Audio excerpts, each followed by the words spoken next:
She traveled 800 miles to marry a man she'd never met. He took one look at her and said no. Not quietly, not kindly.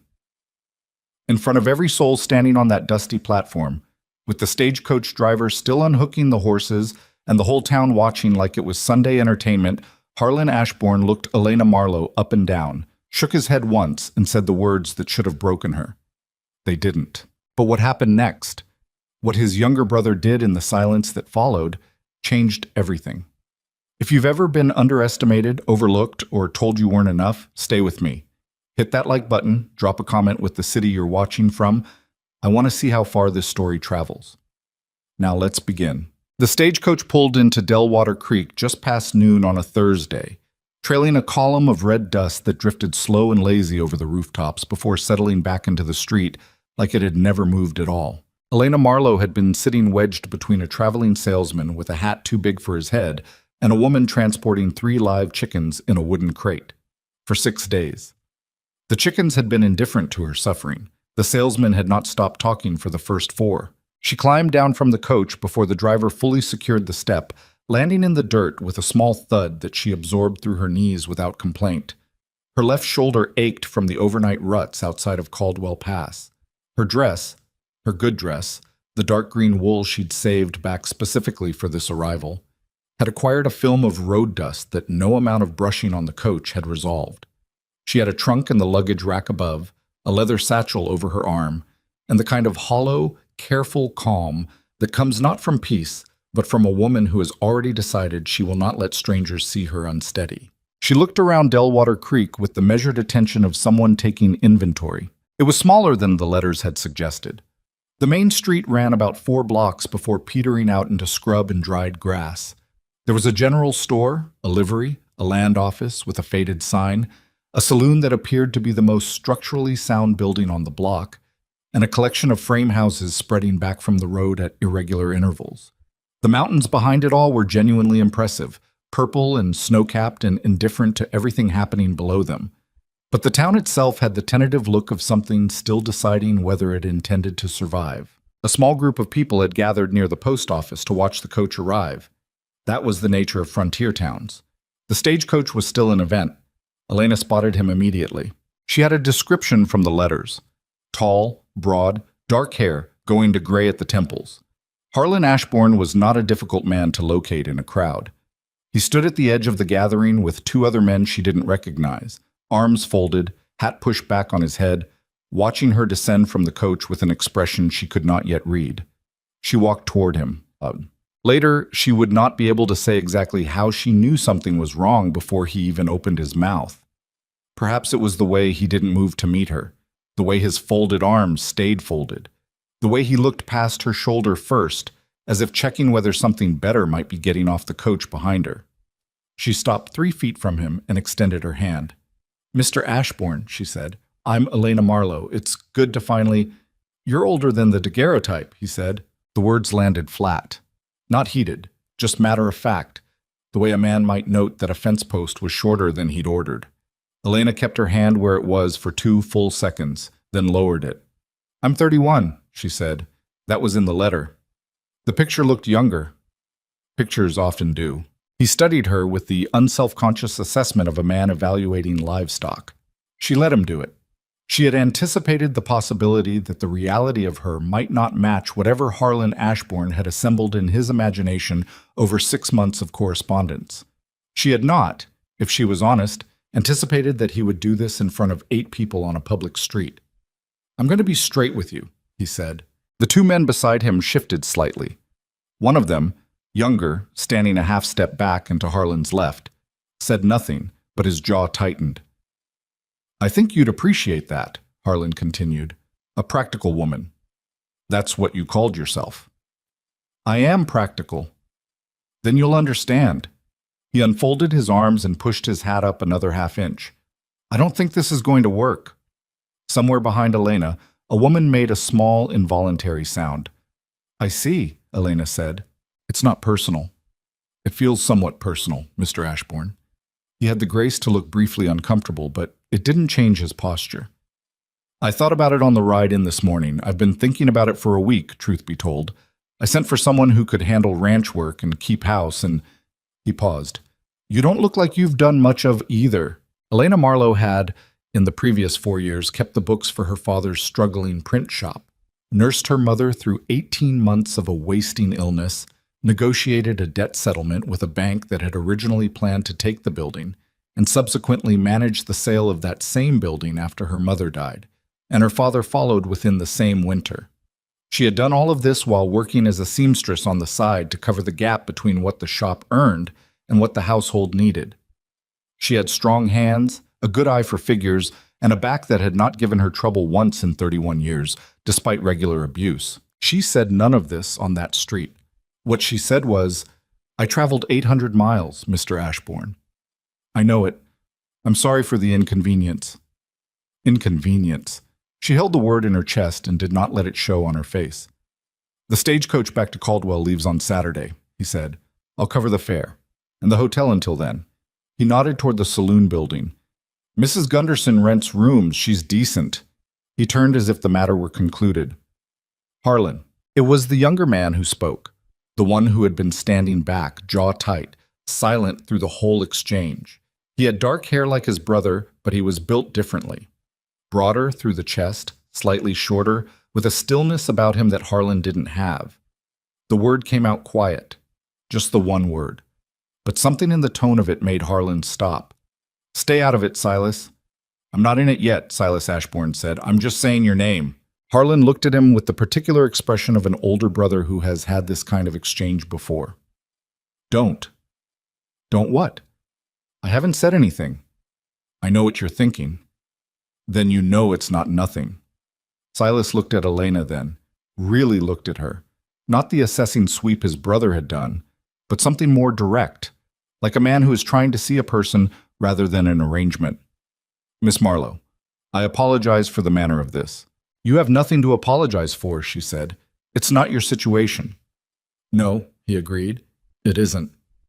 There was a pause. The crowd had not dispersed. The stagecoach driver was making a show of checking the horse's rigging while clearly listening to every word. I'd like to ask you something, Silas said. Elena waited. Are you in a hurry to get back on that coach? She looked at him carefully. I don't have anywhere to go back to, she said, and it came out more honest than she had intended. Then, before you decide anything, would you be willing to have a conversation, over a meal if you haven't eaten, just a conversation, nothing owed either way? Harlan made a sound that was not quite a word. I'm buying lunch, Silas said without looking at his brother. Come or don't, Harlan. Miss Marlowe? She studied Silas Ashbourne for a moment. He was not a handsome man in the conventional sense. His face was too angular, weathered past his years, with a scar along his jawline she couldn't place the origin of. But there was something solid in his expression. Nothing performed about it. All right, she said. A conversation. Mrs. Halverson's lunch counter was down a narrow side street, 2 doors past the land office. It was the kind of place that served 3 things. Today those were beef stew, cornbread, and coffee, and served them well without any particular ceremony. Elena sat across the rough plank table from Silas Ashbourne and wrapped both hands around a mug of coffee that was too hot to drink and did not care. Harlan had not come. Silas set his hat on the bench beside him and looked at his stew for a moment before looking up at her. How long was the trip? 6 days from Caldwell, she said. 8 from Morrow Falls, where I started. In November. The pass wasn't closed yet. I checked. Something shifted in his expression. Not quite a smile, but a recognition of something. You planned it carefully. I plan most things carefully. She paused. It didn't help a great deal this morning, but generally I find it useful. He nodded. He had the manner of someone who thought before speaking, which she was beginning to appreciate after 6 days with the salesman and his hat. I want to ask you something, and I'd like you to tell me the truth, even if you think it's not what I want to hear. That's my general policy, Elena said. Why did you answer the advertisement in the first place? She looked at him steadily. Most people ask that question like they're expecting something romantic. I'm not expecting anything. I'm asking because I'd like to understand. Elena set down her coffee mug. My parents died within the same season, 2 years back. I had a business I'd been helping run that didn't survive them. I had no remaining family, no property, and a skill set that has limited application in an eastern city for a woman my age who is neither young enough to be novel nor connected enough to be useful. She said this the same way she might have read a column of figures, accurate, without drama. I answered the advertisement because the frontier is one of the few places left where what a person can do matters more than what she looks like or who her father was. That was the calculation. Silas was quiet for a moment. And Harlan's advertisement mentioned a working ranch that needed a capable partner. Not someone decorative. Those were close to his actual words. They were, Silas said. He turned his coffee mug a quarter turn on the table.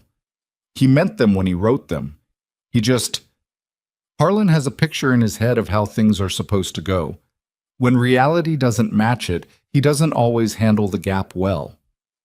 That's a generous interpretation. He's my brother. Does that require generosity?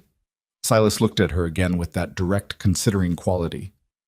Miss Marlowe, I'm going to say something that I'd like you to sit with before you respond. She waited. My ranch, my property, separate from Harlan's, though they share a fence line, is in worse shape than I'd like to admit. I've been running it alone for 3 years and I've kept it alive, but I haven't made it thrive. I'm a better builder than I am a bookkeeper. There are probably errors in my accounts I don't know about. He paused. And I think, from everything I just heard you describe, that you would see those errors inside of a week. Elena said nothing. I'm not Harlan, he said. I don't have his, he searched for a word, easy manner. I'm not going to be someone who courts you proper or writes you poetry. I work from before sunrise, and I'm usually too tired for much conversation by evening. The house needs work. The barn needs more work. The winter's coming in hard this year, and I may lose 2 of the cattle I can't afford to lose. He stopped.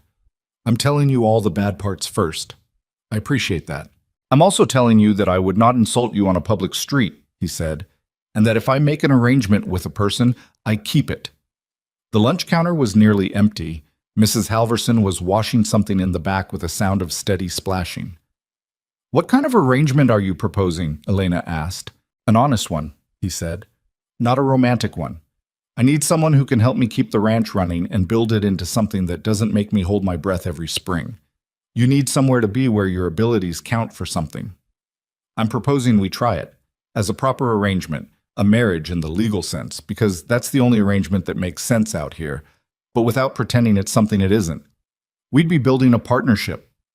If it turns into something else, that'd be... He stopped himself. I'm not making promises I can't keep. Elena looked at him for a long moment. The things she had not said on the street, the truth she hadn't offered Harlan because he hadn't deserved it, was that she had been afraid on the stagecoach. Not of the journey, not of the mountains or the pass or the 3 chickens. She had been afraid that she would arrive and find nothing waiting for her, and that the nothing would confirm what the last 2 years had quietly suggested, that she had run out of road. She was still afraid of that. But she was looking at a man who had just told her every hard thing about his situation without being asked, and she had not once caught him looking past her shoulder. I have conditions, she said. Tell me. I want to see the books before anything is decided. Not because I don't trust you. I don't know you well enough for either trust or distrust, but because I need to understand what I'm walking into. Fair. I'll need a space that's mine. Not much. A room that's my own for at least the first, she considered, for at least a reasonable period, until we both know whether this is going to work. He nodded without hesitation. And if it doesn't work, she said, I'd like an agreement that you'll cover my passage somewhere I choose to go. Not back to Morrow Falls. Somewhere. I can do that. In writing. In writing, he agreed. I'll have it drawn up at the land office tomorrow morning. Elena picked up her coffee mug again. It had cooled enough to drink. She took a long sip and looked out the small window at the slice of mountain visible above the roofline, snow sitting on the peaks like it had been there since the beginning of things, and planned to outlast everyone in this room. All right, Mr. Ashbourne, she said, show me the books. The Ashbourne property, Silas's half of it, sat 4 miles east of Delwater Creek at the end of a rutted track that wound through scrub pine before opening onto a broad, cold valley. The house was not what Elena would have called impressive. It was solid. She could see that much. built with the kind of stubborn structural soundness that comes from a man who will not tolerate a thing that is merely cosmetic. Thick-beamed, square-cornered, with a stone chimney that looked like it had been built to survive a war. But the porch sagged on the left side. One of the shutters on the upper window hung at an angle that suggested a loose hinge that had been tolerated too long. The kitchen garden was a ruin of frost-killed stalks that hadn't been cleared before the cold came. "It needs work," Silas said from beside her. He said it the way a man says it when he already knows and isn't interested in pretending otherwise. "Yes," Elena agreed. "The inside's better." It was marginally better. The main room had a good fireplace and a table that was obviously handmade but level, which was more than she could say for some furniture she'd encountered in far wealthier homes. The kitchen had a proper iron stove and enough shelf space to work with. The floors needed scrubbing. The windows needed cleaning, but the bones were right. He led her to a back room that served as an office, barely more than a corner with a desk, and set a battered ledger in front of her. She opened it. She spent 40 minutes with the ledger. Silas brought her a lamp when the afternoon light failed and then went outside to do something with the horses, leaving her alone with the numbers the way she'd asked. When he came back in, smelling of cold air and hay, she had a piece of paper with 3 columns of figures beside the ledger. "You've been overcounting your operational costs in the spring quarter," she said. "You've been paying twice for the Hendricks pasture lease, once in the main account and once in the equipment line, probably because the original entry was made in the wrong column and then re-entered without the first one being cleared." Silas sat down across from her.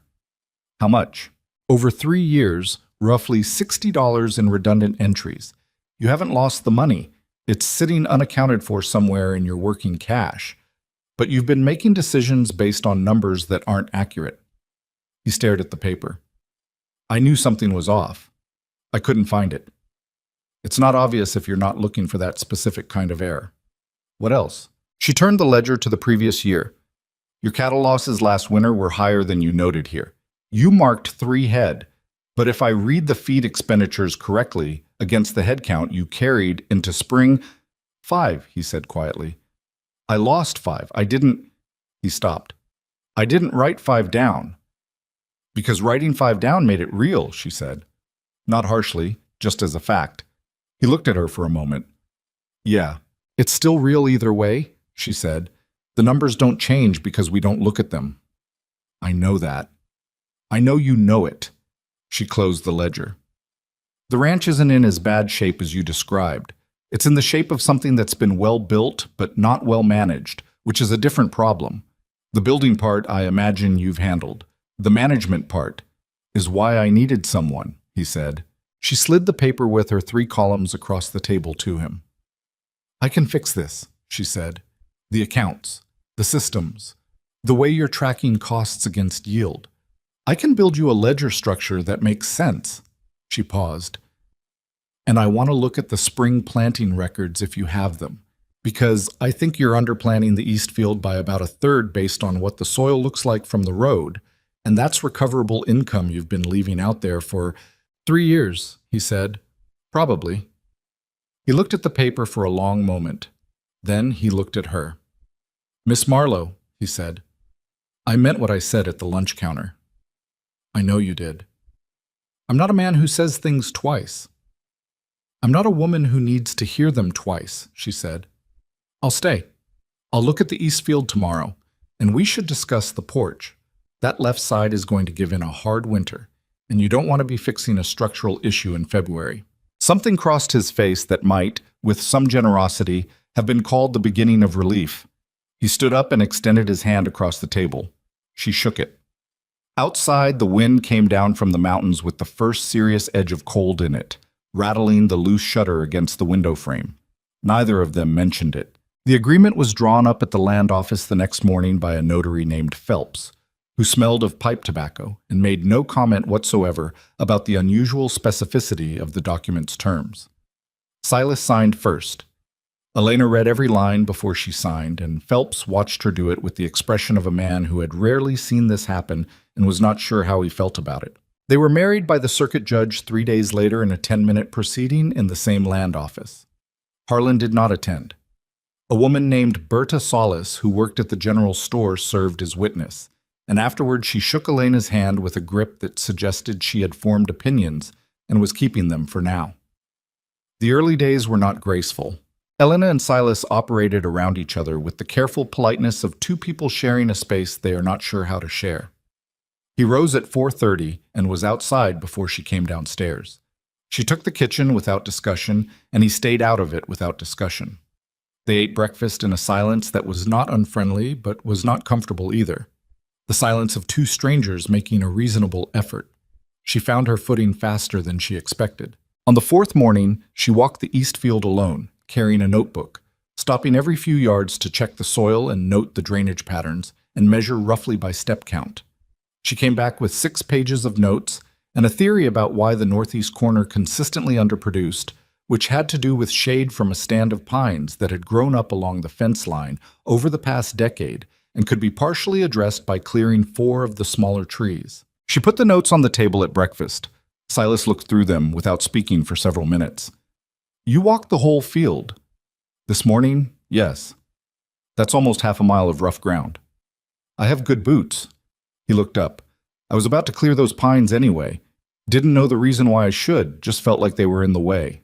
"You felt it right," she said. "But if you clear all of them, you'll lose the windbreak on the northwest side, and that field is already exposed. 4 trees selected carefully, I've marked them in the notes, would solve the shade problem without losing the protection." He read the marked section. "You've done this before." "Not cattle ranching specifically, but I know how to read what land is doing." "Where'd you learn that?" It was the first personal question he had asked her. She poured more coffee and considered how much to give. "My grandfather had a farm in Ohio," she said. "I spent summers there as a girl. He was a very methodical man. He kept records on everything: rainfall, yield, what worked and what didn't in each individual field. He let me keep the records with him when I was old enough to write legibly." She paused. "I found I liked understanding why things happened, not just that the crop failed, but what caused it, and what you might do differently." Silas set down the notebook.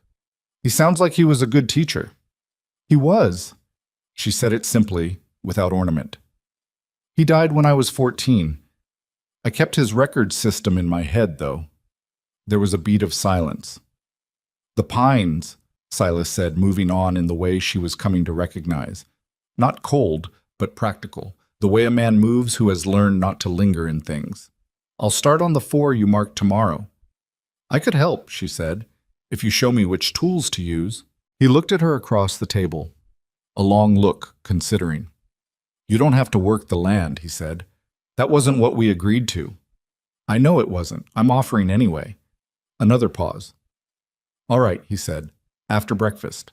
Delwater Creek had, like all small towns, an efficient and not entirely accurate information network. By the end of Elena's first week, the story that had circulated was approximately this: Harlan Ashbourne's mail-order bride had been rejected at the station and subsequently snapped up by his younger brother, who was either very shrewd or very desperate, depending on whom you asked. The people who said shrewd tended to be the ones who had done business with Silas and knew he was neither impulsive nor a fool. The people who said desperate tended to be the ones who had formed opinions about Elena based on 30 seconds of observation on a Thursday afternoon. Berta Solis at the general store held the middle ground, which she expressed by selling Elena flour and salt with complete neutrality, and then saying, just as Elena reached the door, "You've got good posture anyway. That counts for something out here." Elena paused. "Does it?" "Harder to knock over," Berta said. "Come back if you need anything." Elena filed Berta Solis under potentially useful and continued on. The neighbor who concerned her more was a man named Clyde Durant, who ran a cattle operation 3 miles north and had apparently expected to purchase the section of Ashbourne land that shared their fence line if Silas ever ran into serious financial trouble. He stopped by the end of the first week, nominally to return a borrowed chain harrow, actually to take measure of things. He did this with a cordiality so studied, and even that it made Elena think of a poker hand being played very carefully. "Heard about the situation," Durant said to Silas, with a glance at Elena that managed to include and dismiss her simultaneously. "Quite a thing." "It resolved itself fine," Silas said. Durant turned the wagon harrow in the bed of his buckboard. "You'll be stretched thin this winter, I imagine. New household and all. If you find yourself looking to offload any of the east field access, I won't, Silas said. Well, Durant smiled pleasantly. Offer stands. After he left, Silas stood for a moment looking at the road. Elena had been near enough to hear the exchange, but had said nothing. He does that every 6 months, Silas said. He's been patient about it, she said. Silas glanced at her. What makes you say that? That offer has the shape of something practiced, she said. He's been making it long enough that he doesn't expect a yes. He's waiting for a no that has a crack in it. She looked at the east field she had walked that first morning. That field is worth more than he's implied. Silas looked at her steadily. I know. Then make sure your accounts reflect that, she said. When the ledger shows what it's actually worth, it's harder to feel generous with it. He was quiet a moment. You caught that fast. I've seen it before, she said. Different circumstances. Same technique. She went back inside to continue reorganizing the supply inventory, and Silas stood on the porch a while longer, looking down the road where Durant's wagon had gone, and thinking about a woman who had been in this valley 8 days and already understood something about it that had taken him 6 years to put words to. The loose shutter was the first thing Elena could not let go of. She found the repair kit, a coffee can of assorted screws and bolts, a hammer, a handful of mismatched hardware, in the bottom of a crate in the barn. She got a ladder from the same barn, dragged it around to the front of the house, and was halfway up it with the screwdriver in her apron pocket when Silas came around the corner and stopped dead. What are you doing? The shutter, she said, not looking down. The hinge is loose. 3 turns with a proper screw should fix it. I was going to get to that. You've been meaning to get to it since before I arrived, by the look of the rust on the hinge. A pause from below. That's fair, but you don't need to. I'm already up here, she said. She worked the loose screw out, replaced it with a slightly longer one from the coffee can, tightened it down, and tested the shutter. It swung and held. She came back down the ladder with the satisfaction of a problem removed. Silas was looking at her with an expression she was starting to catalog. It appeared when she did something he hadn't expected. It was not displeasure. She didn't have a precise word for it yet. The porch, she said, handing him the screwdriver. That's not a one-person job. The left side support looks like it's sunk 2 inches over the summer. Probably more, he admitted. The ground shifts. We need to address it before the first hard freeze. I was planning to next week. Good. She looked at the porch and then at him. I can hold the jack beam while you set the post if you need a second pair of hands. He did need a second pair of hands. He had been putting off the repair partly because the jack required someone to hold tension on the structure while the support was replaced, and doing it alone wasn't safe. He had been managing the calculation of risk versus delay for 3 weeks. Saturday, he said. Saturday, she agreed. They worked the porch together that Saturday morning, starting at first light while the air was still and cold enough to see breath. It was hard, awkward work, the kind where instructions don't help much, and both people have to read the moment, have to feel the give and take of a heavy structure, and trust the other person to hold when they say hold. She was stronger than she looked. She knew when to brace and when to ease. She didn't flinch when the beam made a sound that suggested it was considering more movement than desired, just held position and said quietly, I've got it. Keep going. When it was done, the porch sat level for the first time in what Silas admitted had probably been 2 seasons. He stood back and looked at it. Then he looked at her. I'll need to look at the barn roof before the snow comes, he said. I know, she said. I've been thinking about the sequence. Barn roof first. That's the structure that protects your equipment.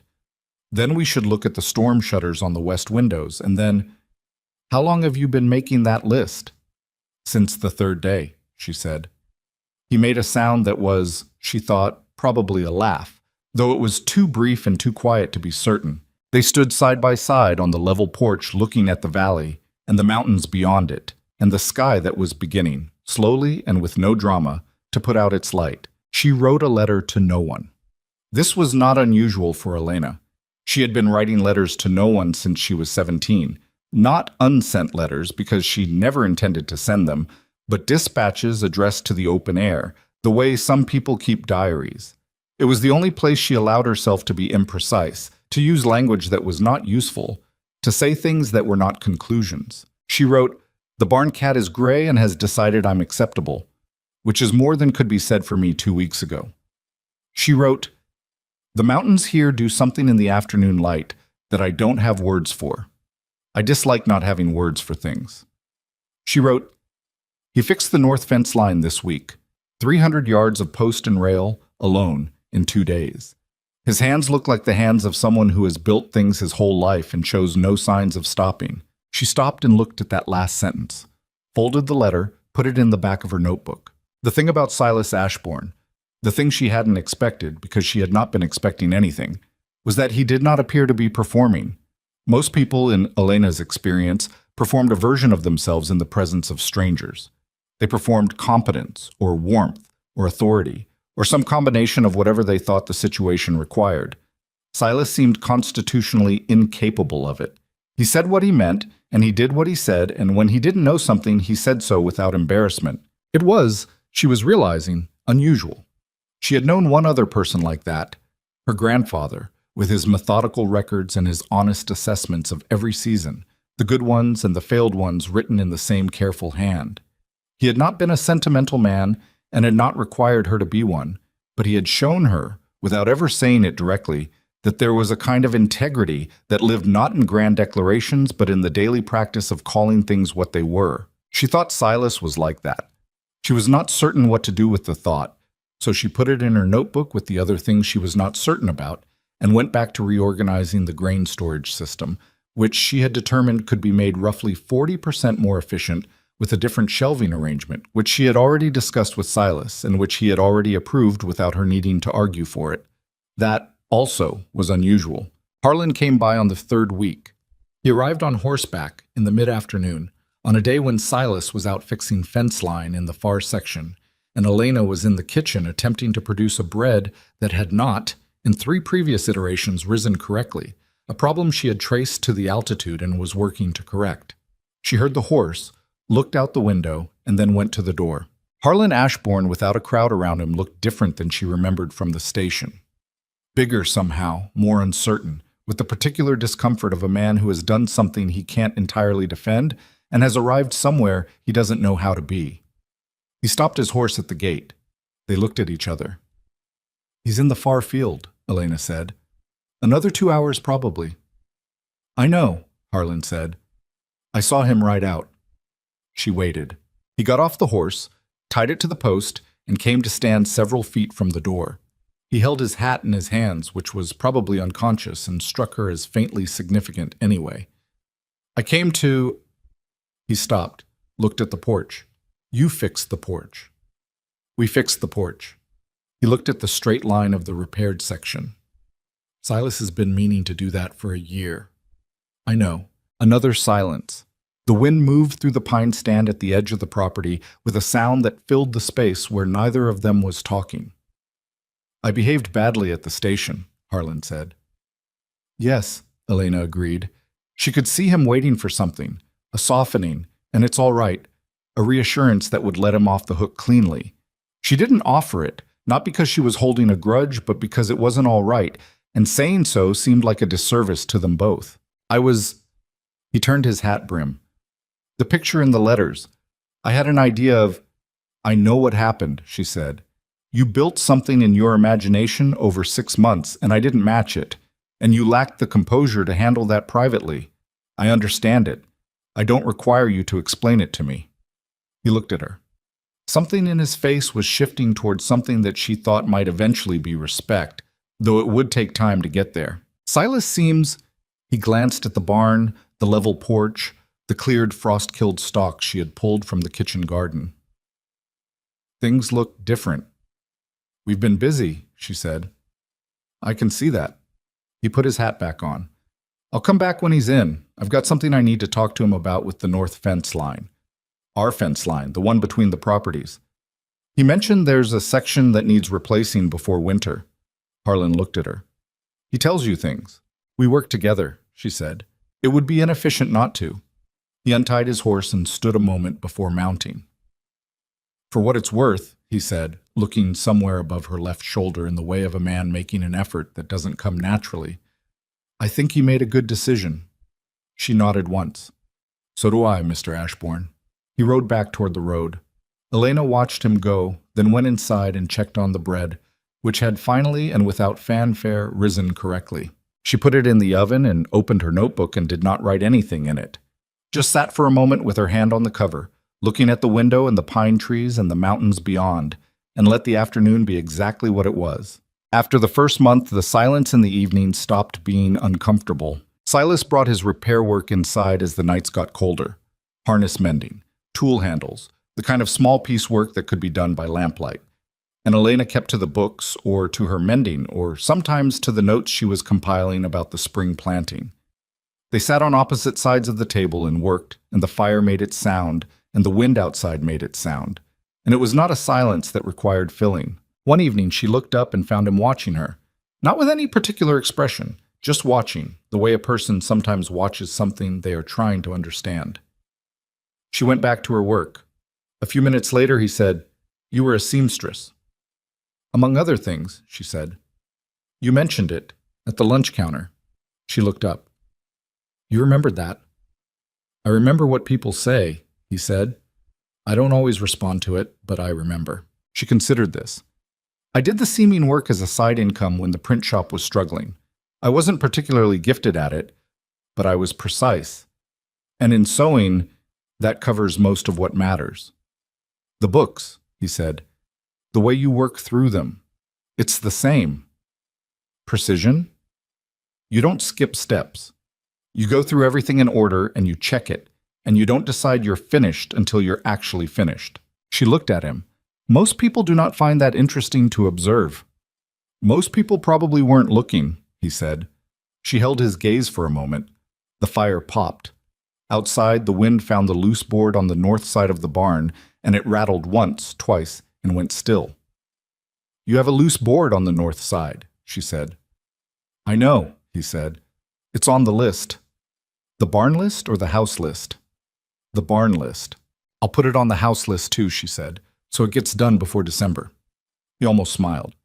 "You have a house list and a barn list, and a field list and a supply list and a winter prep list." She turned back to the accounts. "Would you like to review any of them?" "Maybe after this," he said, and turned back to the harness. The lamp burned between them. But they were 42 days in when Elena burned the soup. She was distracted. She had found an error in the spring supply order that suggested they were going to come up short on feed grain by about 2 weeks' worth, and she was working through the arithmetic of what to order and when, and whether the Caldwell supplier would extend them credit on short notice. And the soup, which she had put on to simmer, went past simmer into a kind of concentrated, unfortunate reduction that filled the kitchen with smoke. She caught it before it was a fire hazard, but not before it was ruined. She stood at the stove looking at the pot, doing the arithmetic on whether there was enough left in the larder to start again, when Silas came in from outside, took one look at the situation, and said nothing. He went to the larder. He found the heel of a smoked ham and some cold cornbread from the morning. He put them on the table. "Sit down," he said, not unkindly. She sat. He poured coffee. He sat down across from her. They ate cold ham and cold cornbread in the lamplight. And after a minute, she said, "The supply order has a problem." He looked at her over his coffee mug. "The feed grain," she said. "We're going to come up 2 weeks short unless we supplement the order. I was trying to work out the arithmetic and—" She looked at the stove. "And the soup suffered for it," he said. "Yes." He thought for a moment. "Durant's got excess grain from the summer harvest. He mentioned it when he came by." She looked at him. "You want to buy from Durant?" "I want to not run short on feed in February," he said. "I can negotiate a price that doesn't give him anything to gloat about." She was quiet a moment. "All right," she said, "but let me look at the numbers first. I want to know the exact quantity before you go in." "Of course," he said. She ate a piece of cold cornbread.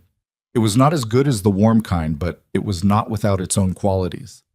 The arithmetic ran in the back of her head, and the fire made it sound, and after a while the smoke cleared from the kitchen and left only the smell of the lamp and the cold evening and the ham.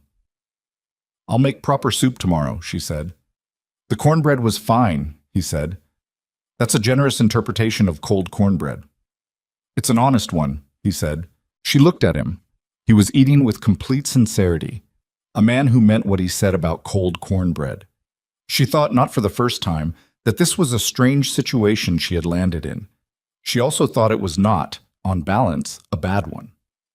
The first real snowfall came in the third week of November, arriving overnight without the advance bluster that usually preceded it, just settling in quietly and deeply so that Elena woke to a world that had changed in the dark. She stood at the kitchen window in the early morning, coffee in hand, watching the valley fill up with white. The mountains had disappeared into cloud. The pine trees held the snow in their branches with the patience of things accustomed to bearing weight. She heard Silas come downstairs, pause, and then come to stand beside her at the window. They looked at the snow together for a moment. "Early," he said. "Yes." "Barn's secure. The cattle are in the north pasture with the windbreak. They'll be all right." She nodded. She was not worried about the cattle. She was doing something else, standing at this window in this house, in this valley, looking at the snow, feeling the weight of where she was and the improbability of it. 800 miles from where she'd started. 42 days from the station platform, standing next to a man she had known less than 2 months. And yet the house was solid under her feet. The books were in order. The bread rose correctly now. The porch held the weight of 2 people without complaint. "I'll check the east field fence before it gets too deep," Silas said, setting down his mug. "Take the heavier coat," she said. "The one in the back of the closet." He paused, looked at her. "It's a harder wind from the east when there's snow on the ground," she said. "Your regular coat won't be enough." He went to the back closet, found the coat, and went outside. Elena stayed at the window a moment longer. Then she turned back to the kitchen, put another log on the fire, and began to make breakfast. The snow came down soft and steady outside, settling into the corners and along the fence lines, covering everything equally, making the world new. The snow that had arrived quietly in November did not leave quietly. It settled in and made itself at home the way a difficult house guest does. Not loudly, not dramatically, but with a persistence that wore at everything it touched. The drifts along the north fence climbed to mid-thigh by December's second week. The water trough in the barn froze overnight twice before Silas rigged a solution with an old iron pot and a slow-burning coal arrangement that Elena looked at skeptically the first morning and then admitted by the third morning was working. They had found, without discussing it, a rhythm. She was up by 5. He was up before that, but he had learned not to stomp through the kitchen until she had the fire going and the coffee on, and she had learned that he would not come in from the first morning check until she had set something on the table, so she waited for his shape in the window before she played at anything. These were not agreements they had made with words. They were the kind of accommodations that form when 2 careful people pay attention. The accounts she had reorganized were working. She had built him a 3-column system: income, operating expenses, and capital costs separated and tracked individually, with a monthly reconciliation page that took her about an hour to complete at the end of each month and would take anyone else 2. But she had designed it for herself, and she was fast. Silas had looked it over the first time she showed him and asked 2 questions, both of which were good questions, and after she answered them, he had nodded and said, "Show me how to update the operating column." So she had. He was a slow but accurate student with numbers, which she thought was exactly the right way to be. What she had not anticipated was how much she would learn from him. It wasn't the ranch work itself, though she was learning that too. More than she'd expected, more than their arrangement strictly required. It was the other thing, the way he understood materials, the way he could look at a piece of timber and tell her not just whether it was sound, but why, what the grain was doing, where it might give under stress. He had a vocabulary for the physical world that she had never needed before and found she was hungry to have. One morning in mid-December, she was helping him reinforce the barn's east wall, holding boards while he drove nails, nothing complicated. And he stopped and said, "You're bracing wrong." She looked at her hands. "I thought I was holding it flat." "You are, but you're holding the top tight and letting the bottom float. When I hit the nail, it's going to push the bottom out and you'll lose the line." He repositioned her hands without ceremony, the way you show someone a tool adjustment, brief and practical. Bottom anchor, top follow, not the other way. She tried it. The board sat differently. "Yes," she said, "I feel that." "It's the thing people get backwards first," he said.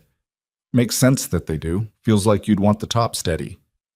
But the force travels down. Always."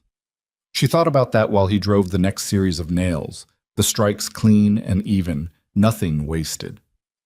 Force travels down. She filed it next to the things she was accumulating about this valley, this ranch. This man who had not asked her to be anything she wasn't. The trouble with Clyde Durant surfaced again in January.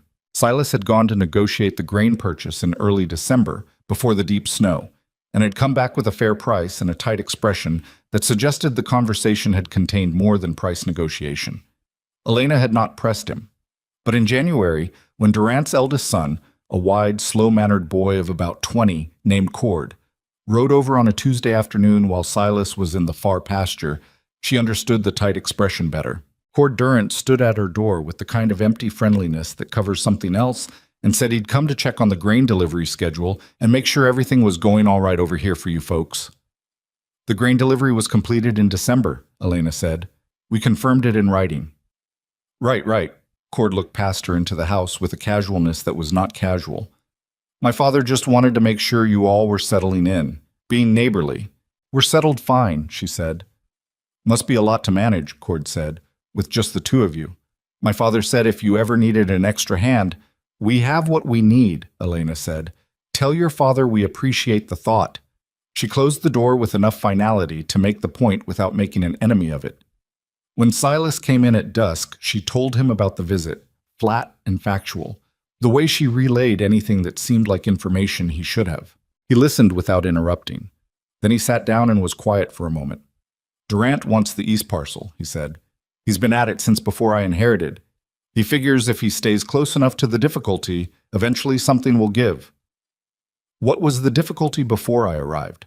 He looked at the table. I was running it alone. A bad winter 3 years back. That was when I lost the 5 head I didn't write down. Durant offered to buy the parcel then. I said no. He's been patient since. Elena thought about what she had told him the day Cord's father had come by in November. He's waiting for a no that has a crack in it. The accounts are in better shape now than they were when I looked at them in November, she said. I know. The crack isn't there anymore. He met her eyes. I know that too. She nodded and went back to the evening's bookkeeping, and he went back to the harness he was mending, and the Durant problem sat between them acknowledged and set aside, which was how they handled most problems that didn't require immediate action. The cold peaked in the 3rd week of January. The temperature dropped to something that turned the air into a physical thing, a weight you wore. The cattle needed checking twice a day instead of once. The water situation in the barn required constant attention. 2 of the chickens that Elena had been maintaining in a corner of the barn, an arrangement neither she nor Silas had formally discussed, but which had resulted in eggs 3 mornings out of 7, which neither of them was inclined to give up, stopped laying entirely, and showed the hollow-eyed vacancy of animals that were simply enduring. Elena moved them inside. She put them in a crate in the kitchen corner near the stove, which was not dignified and smelled of chicken, and was absolutely the right decision, because the warmth brought them back within 4 days, and they resumed laying. Silas said nothing about the chickens in the kitchen for 3 days. On the 4th day, he looked at the crate and said, Are those going to be there until spring? Probably until February, she said, when the nights warm up enough. He looked at the chickens. The chickens looked at him with the profound and accusatory directness that chickens have. All right, he said, and went to hang up his coat. She smiled at the wall so he wouldn't see it. The thing about a frontier winter is that it doesn't let you think about much beyond the immediate problem. You wake up, and the problem is cold, and ice, and wind, and the structural question of whether the barn roof is going to hold another foot of snow. You solve that problem, or you work on solving it, and by the time you've done that, the day is gone, and there's food to make, and firewood to bring in, and then it's time to sleep so you can do it again. Elena had expected the relentlessness to wear her down. Instead, she found something in it that she hadn't felt in years. The closest word she had for it was purpose, though that wasn't quite right either. It was more specific than that. It was the feeling of her abilities being exactly large enough for the task at hand, not too small, and not so much larger that the task felt trivial. She had felt it, rarely, working on the accounts of the print shop. She had not felt it in the 2 years after, when everything she had been managing came apart, and she had been keeping herself going through sheer stubbornness and the financial necessity of taking in seeming work for women who looked at her capable hands with mild embarrassment, as if her competence in a necessary task was something she should be apologetic about. She felt it every day here. In February, a blizzard came in from the northwest with 3 hours warning. Silas read the signs in the sky in the mid-afternoon. Something about the color of the cloud bank and the direction of the wind shift. And they spent those 3 hours moving with urgent efficiency. He handled the livestock and the barn. She handled the house. Extra firewood inside, water vessels filled, the gap under the east door that had been admitting cold air restuffed with a rolled feed sack she had identified weeks earlier as a future problem. The storm hit at nightfall and ran for 14 hours. They were inside for all of it. The fire burned steady. They ate the soup she had made properly this time, not the kind that got ruined. And then Silas fell asleep in the chair by the fire, which she had not seen him do before. He was out in 10 minutes, the way men sleep who have genuinely spent everything they have. She sat at the table with her notes for the spring planting and worked by lamplight while the storm made its tremendous noise outside and the house held firm around her and the man in the chair breathed slow and even, and the chickens in their crate rustled once and went still. She wrote in her notebook, "The east field should yield 30% better if the drainage plan works. The drainage plan will work." She wrote, "He read the weather 3 hours before it arrived. I could not have done that. I need to learn it." She stopped, looked at what she'd written, then added, "There is something strange about finding the right place when you weren't looking for it and don't entirely trust that you've found it." She closed the notebook and went to bed. When Silas woke later in the cold chair and got himself upstairs, he found that she had left the lamp burning low on the stairs so he could see the steps in the dark. He stood at the bottom of those stairs for a moment before going up. In March, the town became unavoidable. They needed supplies that had run low despite her careful planning. She had not accounted correctly for the length of the cold snap, and they had burned more fuel than projected. And Silas needed to deal with a land registration issue at the office that had to be done in person. So they went to Delwater Creek together for the first time since the wedding.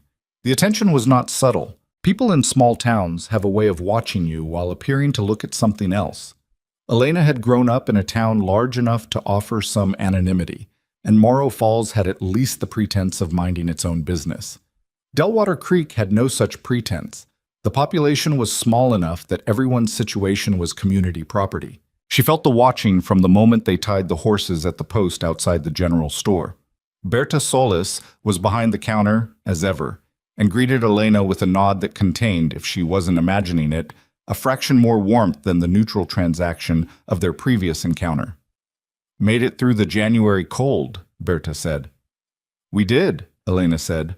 "Lost 2 head of cattle over at the Pilgrim place," Berta said, measuring out salt without looking up. "Durant's far pasture got iced over." She paused. "His east pasture fence came down in the blizzard." Elena processed this information without expression. "I heard the storm was hard east of town." "Took out a good section," Berta said. "He's been stretched to fix it." She looked up then, and her gaze was direct enough to make the subtext plain. Durant, who had been circling the Ashbourne East Field for years, had his own problems to deal with this winter. "I'll take 2 pounds of that salt," Elena said. "Already measured," Berta said. While Silas dealt with the land office, Elena completed the supply run and then had the experience outside the feed store of running into the wife of one of the town council members whose name she had been given at the wedding and promptly forgotten. The woman, late 40s, sharp-eyed, with the efficient movement of someone who had been managing a frontier household since before Elena was born, stopped in front of her and said without preamble, "I heard you've reorganized the Ashbourne accounts." Elena looked at her. "Where did you hear that?" "My husband does business with Silas. He mentioned the records look different." She studied Elena with unconcealed assessment. "My own books are a disaster," she said. "My husband thinks they're fine because he doesn't know what fine looks like. If you ever had time to look at them, I'd compensate you fairly." Elena was quiet for a moment. "What sort of operation?" "Cattle and dry goods. He has a stake in the Harmon Mill." "The Harmon Mill has 3 cost centers that should be tracked separately or the numbers won't tell you anything useful," Elena said. The woman stared at her. "How do you know that?" "Because mills always do." She paused. "I'd need to look at the current ledger before I could tell you anything definitive." "Thursday," the woman said. "Come Thursday. My name is Ruth Galton." She stuck out her hand. Elena shook it. Elena Ashbourne.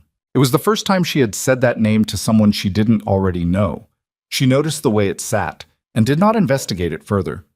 When she told Silas about Ruth Galton on the drive back, he was quiet for a moment. "You want to take that on?" he said. "It would bring in something," she said. "Not much, but something outside the ranch income." "That's not what I asked." She glanced at him. "What did you ask?" "I asked if you want to." She thought about it honestly. "Yes," she said. "I think I do." He nodded. "Then take it on." "It won't interfere with the ranch books." "I know it won't," he said. "You'd rearrange the calendar of the moon before you let something interfere with the ranch books." She looked at him. He was watching the road with the blank, forward attention he used when he was privately entertained by something. "That's almost a joke," she said. "Almost," he agreed. The Ruth Galton ledger turned out to be exactly as bad as Elena had anticipated and almost pleasurable to fix. The way a genuinely difficult puzzle is pleasurable when you have the tools for it. She spent 2 Thursday afternoons at the Galton house, found 3 years of miscategorized expenses, and 1 straight-up duplicate payment to a Caldwell supplier that had never been flagged, and left Ruth Galton with a clean set of books and a simple maintenance system that any careful person could follow. Ruth paid her in cash and then said, "Maren Scholl has been trying to understand why her grain operation keeps showing losses when she's pretty sure it shouldn't be losing money. I told her I knew someone. Word moved through Delwater Creek the way water moves through cracked ground, finding every available channel." By April, Elena had 3 more ledger clients. Small work, an afternoon here and there, but real work, work that used the best of what she had. She kept it separate from the ranch accounts, kept her own record of hours and payments, and put 20% of what she earned directly into a reserve account at the Delwater Bank that she had opened in both their names. Silas noticed the reserve account when she showed him the April reconciliation. "What's that column?" "External consulting income," she said. 20% goes to reserve, the rest goes to operating." He looked at the figure. It was not large, but it was not nothing. "You've been busy." "It's useful work," she said, "and it—" She stopped. "What?" She considered whether to say it. "It reminds people that I'm something other than the woman Harlan didn't want," she said. Not bitterly, just as a fact. Silas looked at her for a longer moment than usual. "People here already know you're more than that." "Some of them," she said. "The ones who've worked with me do." "Most of them," he said. "Berta Solis is not a woman who nods at people she doesn't respect. I've watched her not nod at people for 15 years. Elena thought about Berta's nod, the fraction of added warmth. "That's a specific observation." "I told you, I remember what people do." She closed the ledger. Outside, the April wind was moving through the pine stand with a sound that was almost gentle after the winter sounds. Lighter, less determined, making room for something else to come. "The East Field," she said. "What about it?" "The drainage channels I planned in February. We should start breaking ground on those as soon as the frost is out. 2 weeks, maybe 3. "I know," he said. "I've been thinking about the sequence." "So have I," she said. "Show me what you're thinking. I'll show you what I'm thinking. We can work out a plan." He got up and came around the table to stand beside her and look at the note she had opened to the spring planting layout she'd been refining since January, the field sketched in approximate dimensions with the drainage channels marked in pencil, the anticipated yield notations in her precise small handwriting. He pointed to the northeast corner. "I'd run the primary channel further north than you have it. There's a natural low point in the ground there that I know from years of watching how the melt runs. If you follow the channel to where you've drawn it and stop, you're going to back up." She looked at where he was pointing. "Show me the low point." "Tomorrow morning. I'll walk you through it." She made a note on the diagram. "If you're right about the low point, the whole northeast drainage changes." "I'm right about it." She glanced at him. He was not a man who said that kind of thing idly. "Then we redesigned the northeast drainage." He straightened up, and for a moment they were close. That's just the proximity of 2 people looking at the same thing. And then he moved back to his side of the table. She did not make anything of it. He did not make anything of it. But later, writing in her notebook, she stopped at a blank page for longer than usual. She wrote, "He is right about the northeast drainage. I'd have wasted 2 weeks of work." She did not write anything else. Spring came the way it always comes in mountain country, right? Not gently, but abruptly, the cold retreating one day and the warmth arriving the next like they had exchanged a signal. The snow in the yard went from solid to sugary to gone in under a week. The pine trees shook loose what they'd been holding all winter. The ground under the east field went from frozen iron to something that gave underfoot, that smelled of wet earth and the beginning of things. They started on the drainage channels the first week the ground allowed it. It was hard, physical work, breaking sod with spades, digging the channels to depth, ensuring the grade ran correctly so the water would actually move. Silas had been right about the northeast low point, and redesigning the drainage around it added 2 days to the project and made it substantially better. Elena dug. She was not practiced at it, and her back made its displeasure known by the end of the first day, and she did not mention this and came back the second day and the third. Silas noticed. She could see him notice, but he said nothing except, on the second evening, that there was a liniment in the barn cabinet that was useful for soreness, and he said it looking at the fence post rather than at her, which she understood to be his version of tact. She used the liniment.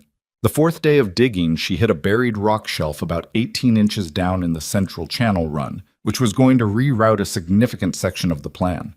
She stood there with her spade and looked at the problem. Silas came over, looked at the rock shelf, and said a word she pretended not to hear. "We can work around it," she said. "If we jog the channel east by 3 feet and then bring it back, we avoid the shelf. It adds length, but not significantly. That's going to be close to the fence line. We have 8 inches of clearance. It's tight." He measured it with his eye. "You're right. It's 8 inches. Maybe 9. The survey says 8. The survey's from 1887, and surveyors were not always precise." "Let me remeasure," she said, and went for the measuring string she'd brought from the barn. She measured twice. He measured once. They agreed on 8.5 inches. "It'll work," she said.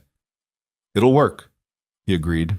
They dug around the rock shelf together, working from opposite ends of the jog toward the center, and when they met in the middle, Silas drove the connecting line true, and Elena set the grade peg at the correct angle, and neither of them said anything, but there was something between them in that moment. Not the self-conscious awareness of earlier months, but something that had been worked into existence by weeks of actual shared labor, by the winter and the cold and the chickens in the kitchen and the northeast low point and the ledger and the cold cornbread. Something that had the quality of being earned. That evening, cleaning the mud off her boots by the porch step, Elena heard Silas come out behind her and stop. She looked up. He was holding 2 cups of coffee. He handed her one without ceremony and leaned against the porch post and looked out at the field where they'd spent 4 days. In the evening light, it looked like a wound in the earth, the new channels dark against the pale spring soil. It was not beautiful. It was not finished. But the drainage logic was sound, and she knew it, and so did he. 2 more days to complete the run, she said. Maybe 3 if that south section is as rocky as I think it might be. You think it is? I think it could be. She sipped her coffee and looked at the field. Then 3 days. He said nothing for a moment, then, "You're good at this." She looked at him, slightly startled. He was not a man who said things like that without intending them specifically. "The drainage planning," he said. "Not just the bookkeeping. This." She looked back at the field. She had never been told she was good at digging drainage channels before, which was perhaps why the word sat so strangely and so well at the same time. "I had a good teacher," she said, "for the northeast section." He made that almost sound again, the brief compression of humor that might have become a laugh in another man. They stood there on the level porch, the porch they had fixed together in November that had held all winter, drinking coffee as the light went out of the sky and the mountains went dark, and the field below them lay ready, imperfect and necessary and theirs. The drainage channels worked. Elena had known they would. She had run the numbers enough times, checked the grade enough times, argued the northeast redesign into its correct form. But there is a difference between knowing something on paper and standing at the edge of the east field after the first serious spring rain, watching water move in exactly the direction you planned for it to move. She stood there in her mud boots with her arms folded and felt something she was not going to call pride out loud, but which was closely related to it. Silas stood beside her. He said nothing for a moment, watching the water run clean along the central channel toward the low point and away. "Northeast section's holding," he said. "I can see that. You look like you want to say something." "I'm not going to say it." All right, he said, and she could hear the almost laugh in it. The spring planting went in on schedule. The east field, with the drainage corrected and 4 of the shade pines cleared, showed visible difference within 3 weeks. The seedlings in the northeast corner coming up straighter and more even than they had in any of the photographs Silas had kept from previous seasons, which Elena had found in a box in the back office and studied the way she studied ledgers, looking for patterns.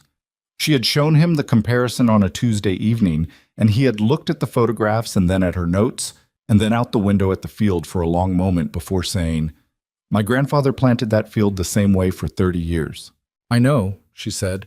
"I can see it in the yield records. He was a stubborn man. Stubborn isn't always wrong.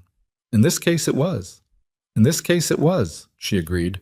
He had not said anything further, but the following week he had ordered the quantity of seed she had recommended for the expanded planting, 12% more than the previous year, reflecting the corrected field capacity, without her needing to raise it again. This was one of the things she had come to rely on about him. When he accepted a thing, he accepted it fully and moved forward with it. He did not revisit decisions looking for reasons to unmake them. By June, the ranch had settled into a working rhythm that was, by any reasonable measure, functional. The cattle were healthy. The east field was producing. The accounts were clean and current and showed, for the first time in 3 years, a margin that was not merely survival but something approaching actual surplus. Elena had continued the work with Ruth Galton and the other ledger clients in town, and Silas had stopped asking whether it interfered with her other work because the evidence was clear that it didn't. What had also settled, without discussion, was the texture of their daily life together. She knew his moods now, not in a way she could have articulated as a list, but in the way you come to know the weather patterns of a particular valley. This stillness means something is working in his head. This particular set of his jaw means something has gone wrong in the far pasture. This version of quiet at the breakfast table means he slept badly, and coffee is more important than conversation. He had learned her equivalent signals with the same quiet attention. He knew she needed 20 minutes of silence after returning from town because the accumulated social performance of it tired her in a way she couldn't prevent and wouldn't admit. He knew the tapping of her pencil on the ledger was not frustration, but concentration, and did not require comment. He knew that when she offered a third cup of coffee, she was, in her way, asking whether he was all right. They had not talked about any of this. It had simply accreted, the way silt builds on a riverbed, invisibly and continuously, and into something substantial. It was Harlan who said it first. He had been coming by with increasing regularity through the spring, genuinely, for the fence line work they shared, and also because Elena had observed that he did not know quite what to do with what he was watching. He had the look, on these visits, of a man recalculating something. He was not unkind. He brought a bushel of seed corn the second visit and left it on the porch without comment, and Elena understood this to be the closest Harlan Ashbourne came to an apology in material form. One afternoon in late May, Harlan was helping Silas reset a corner post on the shared fence line, while Elena brought water out and stayed to consult on whether the line was running correctly. She had the survey map in her head, and Harlan did not entirely trust this, which she found mildly amusing. The 3 of them stood looking at the corner post. Elena gave the grade by eye and said it was 3 inches east of true, and Harlan looked skeptical, and they moved the post 3 inches east and checked it against the survey pin 20 yards down. And she was right. Harlan reset his hat. He glanced at Silas. He said, in the tone of a man stating something he has been sitting with for a while, "She doesn't miss much, does she?" "No," Silas said. He was tamping the post base. He said it without inflection, but he also did not look up. And Elena had learned that when Silas didn't look up, it was because there was something in his face he was managing. "No," Harlan said again, quieter, and looked at the fence line and then at the middle distance in the way of a man who has made peace with a complicated thing. Summer came on fast and hot. The workload did not decrease. It simply changed character. The cold weather maintenance replaced by the demands of growth and harvest preparation and the particular anxiety of watching a crop you've invested in and needing it to come through. Elena threw herself into the summer accounts with the same systematic attention she'd brought to everything else, and added to her consulting work a third client, a widow named Dorothea Marsh, who ran a small freighting operation out of Delwater Creek and had been hemorrhaging money for 2 years without understanding why. The Marsh accounts took Elena 3 full afternoons to untangle. The core problem turned out to be that Dorothea's late husband had operated on handshake agreements and kept almost nothing in writing, so that after his death, 3 of their regular freight customers had quietly reduced what they were paying without any formal renegotiation, and Dorothea, grieving and overwhelmed, had not caught it. Elena wrote letters to all 3 customers on Dorothea's behalf. She wrote them in the calm, precise language of someone who understands exactly what the numbers say and is not angry about it but is very clear. 2 of the 3 responded within the week with corrected payment schedules. The third required a second letter, which was slightly less calm, and then also corrected. Dorothea Marsh cried at the kitchen table when she saw the restored income in the adjusted accounts. Elena sat with her and said nothing, because there was nothing to say. Because sometimes the math of a situation is also the grief of it, and both things are true at once.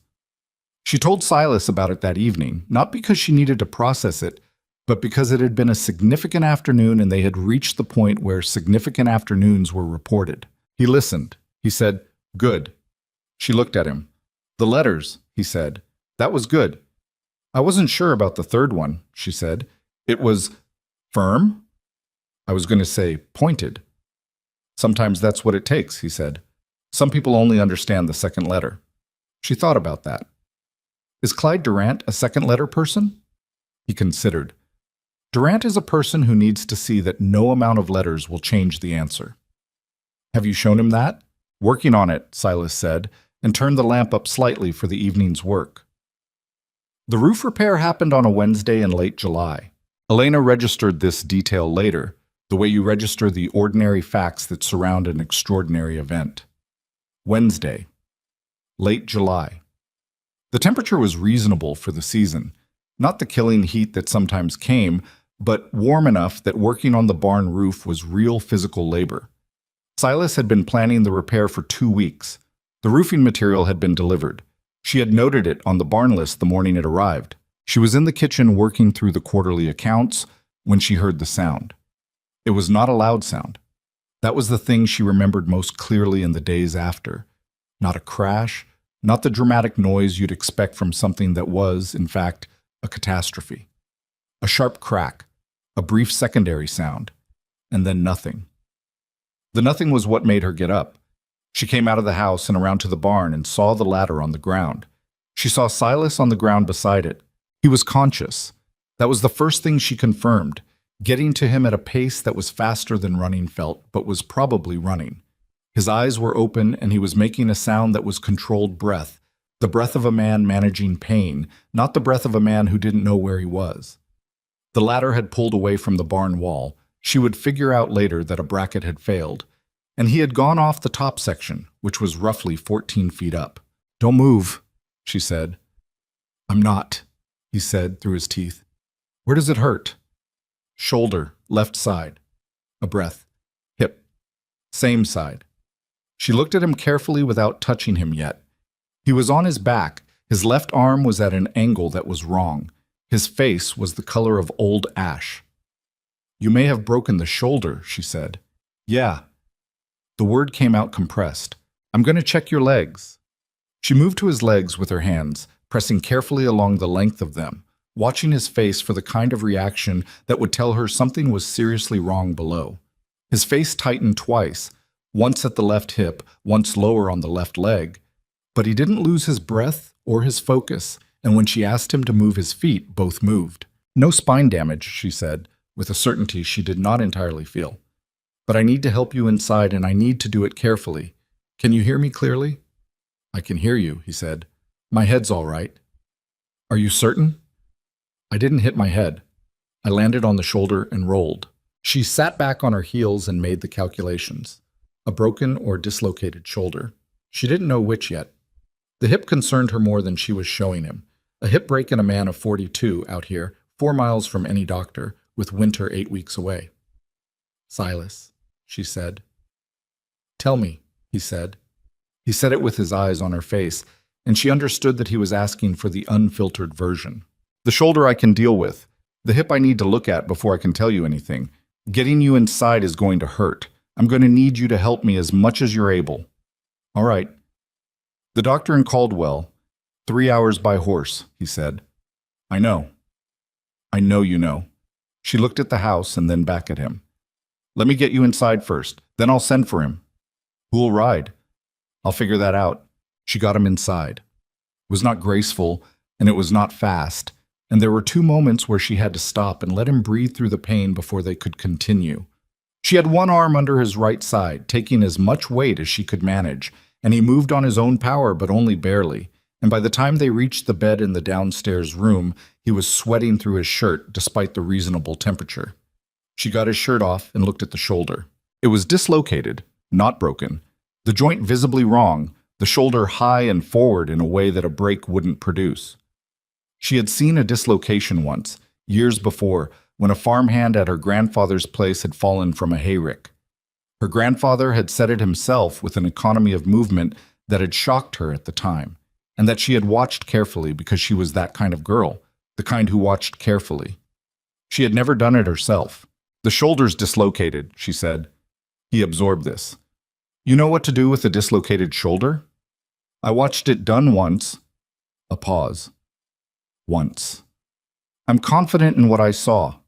He looked at the ceiling. All right, he said. It's going to hurt. I know what a dislocation feels like, he said. Do it. She positioned herself the way her grandfather had positioned himself. Got the arm at the correct angle, applied slow and steady traction rather than the violent jerk she had half remembered and half feared, and felt the joint move and then seat with the sound she felt in her own hands. Silas made one sound, not a word. Then, that's done. Yes. She was binding the arm now, working from a strip of clean cloth from the linen chest. You'll need to keep it still, a week at least, preferably 2. A week isn't possible right now.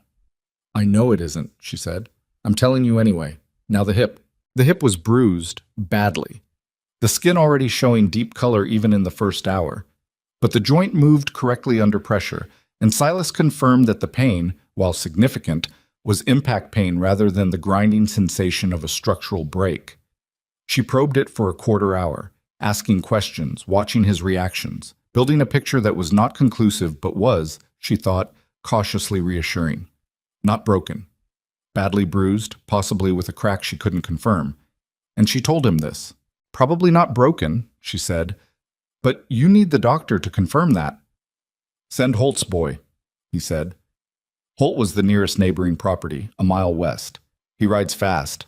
She sent Holt's boy within the hour. The doctor arrived from Caldwell the following afternoon and confirmed her assessment. The shoulder joint correctly replaced, the hip bruised to the bone, but structurally intact, a hairline possibility in the lower rib on the left side that they couldn't confirm without equipment they didn't have, but that would heal the same either way.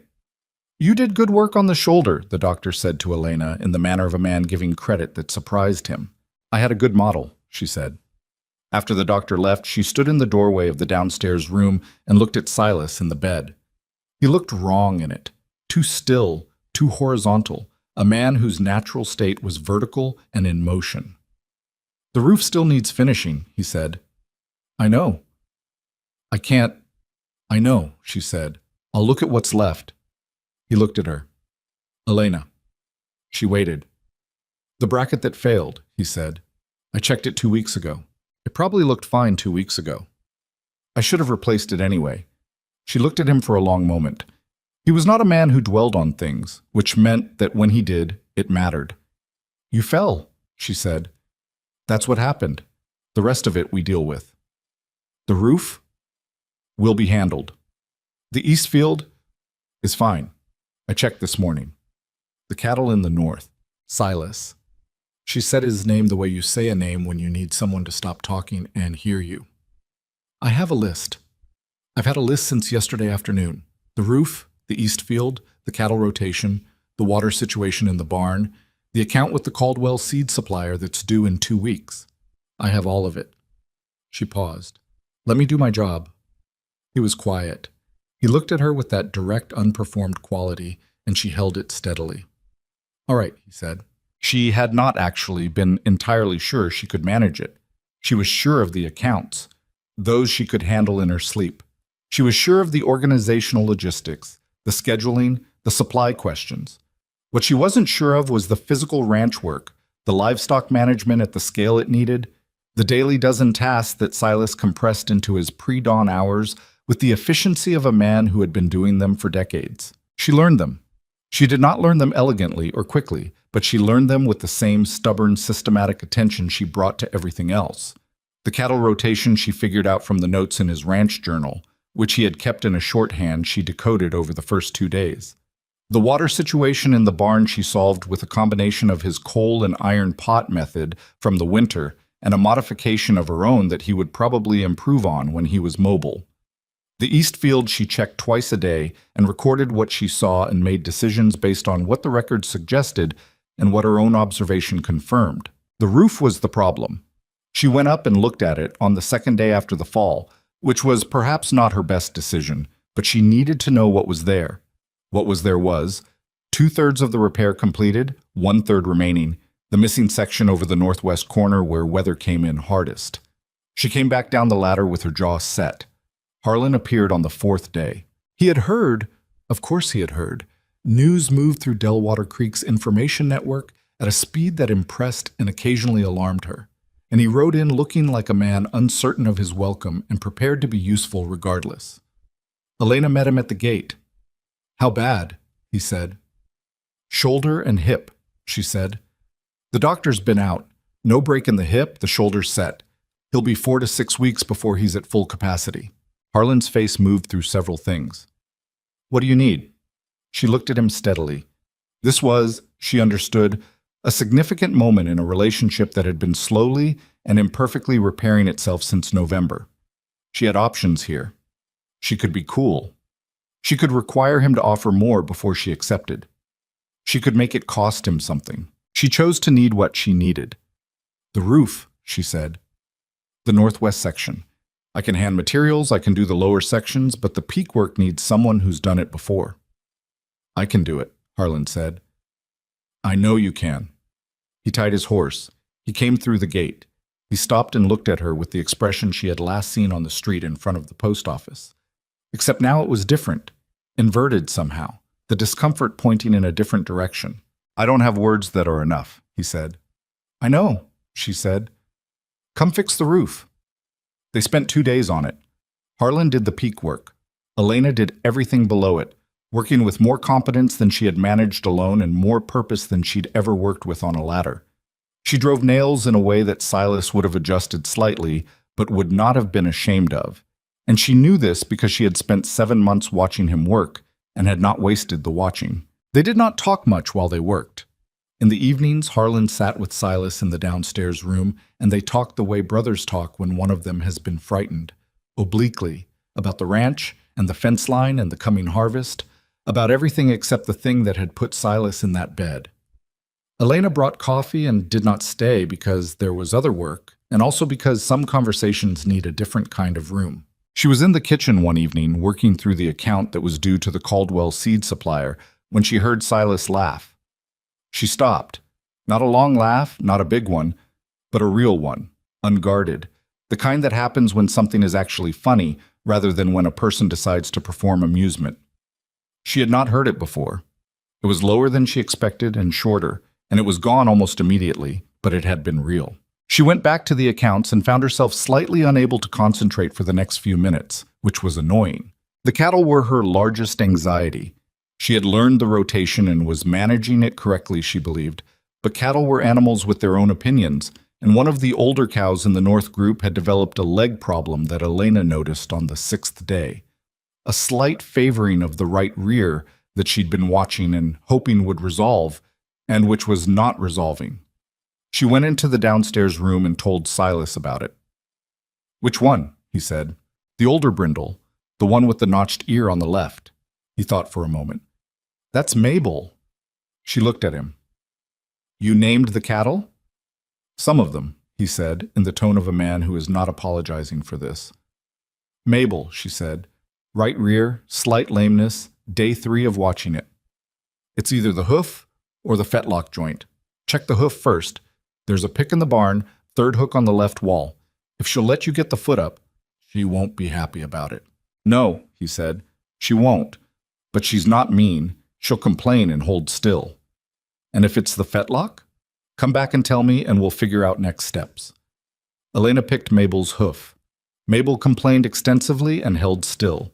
The hoof revealed a packed stone and a small secondary bruising that explained everything. Elena cleaned it, applied the poultice from the barn cabinet that she'd identified weeks earlier as being exactly for this purpose, and went back inside. Packed stone, she told Silas. He relaxed slightly. That's manageable. I know. I dealt with it. You know how to pack a hoof? I figured it out, she said. He looked at her. She didn't kick you? She tried once. I told her to stop. The almost laugh. You told her to stop. It was effective. He was quiet for a moment, looking at her in the same careful, accumulating way she had caught him doing more frequently over recent weeks, though she had not determined what conclusion, if any, he was reaching. Elena, he said. Yes.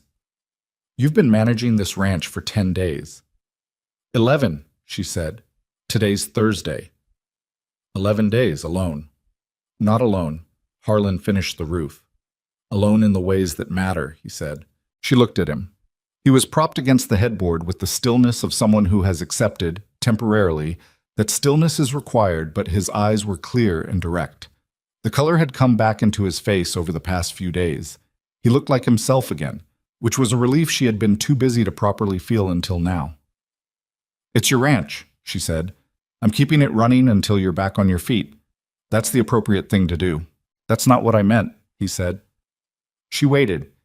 He said, when I fell, the first thing I thought about, before I understood how bad it was, before I'd even registered the shoulder, was the east field, and the cattle, and the accounts, and then I thought... He stopped. What? She said. I thought, she'll know what to do. The room was quiet. Outside, a late afternoon bird made its sound once and was still. I wasn't sure I would, she said honestly. I figured it out. I know you figured it out. That's what I'm telling you. He said it with a precision that she recognized. He was saying exactly what he meant, nothing more and nothing less, which was the only way he knew how to say things. She stood in the doorway for a moment, the kitchen behind her, the open window beyond him, the sound of the ranch in summer, everything she had been holding together for 11 days with her lists and her early mornings and her stubbornness and the particular fear she had not let herself look at directly. The fear that something would go wrong in a way she couldn't fix, that she would discover the limit of what she was capable of and find it inadequate. She had not found the limit. Get some sleep, she said. You're walking more tomorrow. Doctor's orders. He said to try walking more. I'm saying you're doing it. She moved back toward the kitchen. I'll bring supper in an hour. Elena. She turned. Silas looked at her from the bed with the directness she had been unable to look away from since that first day at the lunch counter. A man who didn't perform and didn't spare and didn't pretend things were other than they were. Thank you, he said. Just that. She nodded once and went back to the kitchen and stood at the stove for a moment with her hands flat on the counter, not doing anything, just standing there while the late afternoon light came through the window and the ranch made its sounds outside, and everything she had been holding moved through her and settled. Then she started supper. Silas was walking by the end of the second week. Not well, with a stiffness on the left side that he managed through sheer refusal to acknowledge it, which Elena observed and did not comment on because she understood the psychology of a man who has been horizontal too long. He moved through the ranch in the morning, checking things with the particular attention of someone confirming that the world continued to exist in his absence. The cattle were where they should be. The east field was green and progressing. The barn roof did not leak.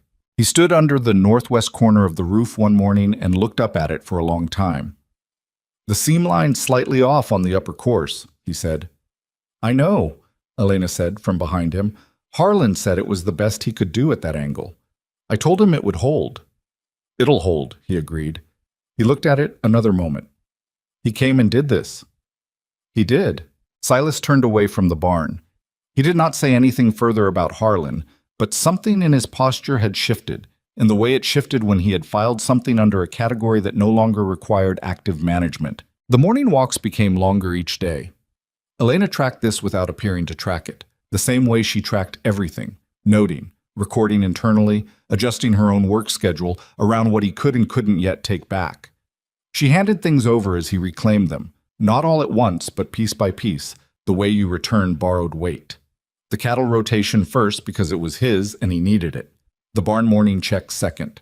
The far fence walk third, which she had been doing with a slight dread because the far fence was a mile and a half of rough ground, and she had been doing it in boots that were not quite right for the terrain and had developed a blister on the third day that she had addressed with a strip of cloth and a refusal to mention it. When he took back the far fence walk, she felt relief, and also, faintly, something like loss. It had been hers for 3 weeks. She had learned the line of it, the places where it was strong and the places where it was aging, a section near the eastern property corner that needed replacing before winter, and which she had noted in the barn list and which Silas confirmed when he came back from his first solo walk. "The northeast corner post," he said. "Third from the pin marker," she said. "I've got it on the list." He looked at her. "You've walked that fence." "7 times," she said. He was quiet for a moment. "You didn't tell me you were doing that." "It needed doing." "Elena." He said her name the way he said it when he wanted her to stop moving forward and hear something. "You were managing this place for 3 weeks. You could have told me what you were doing. You would have worried about what I was managing," she said. "You needed to get well. Those 2 things were not compatible, so I chose the one that was more important." He looked at her with that expression that she had, over months of careful observation, finally found a word for. It wasn't surprise. It wasn't quite gratitude.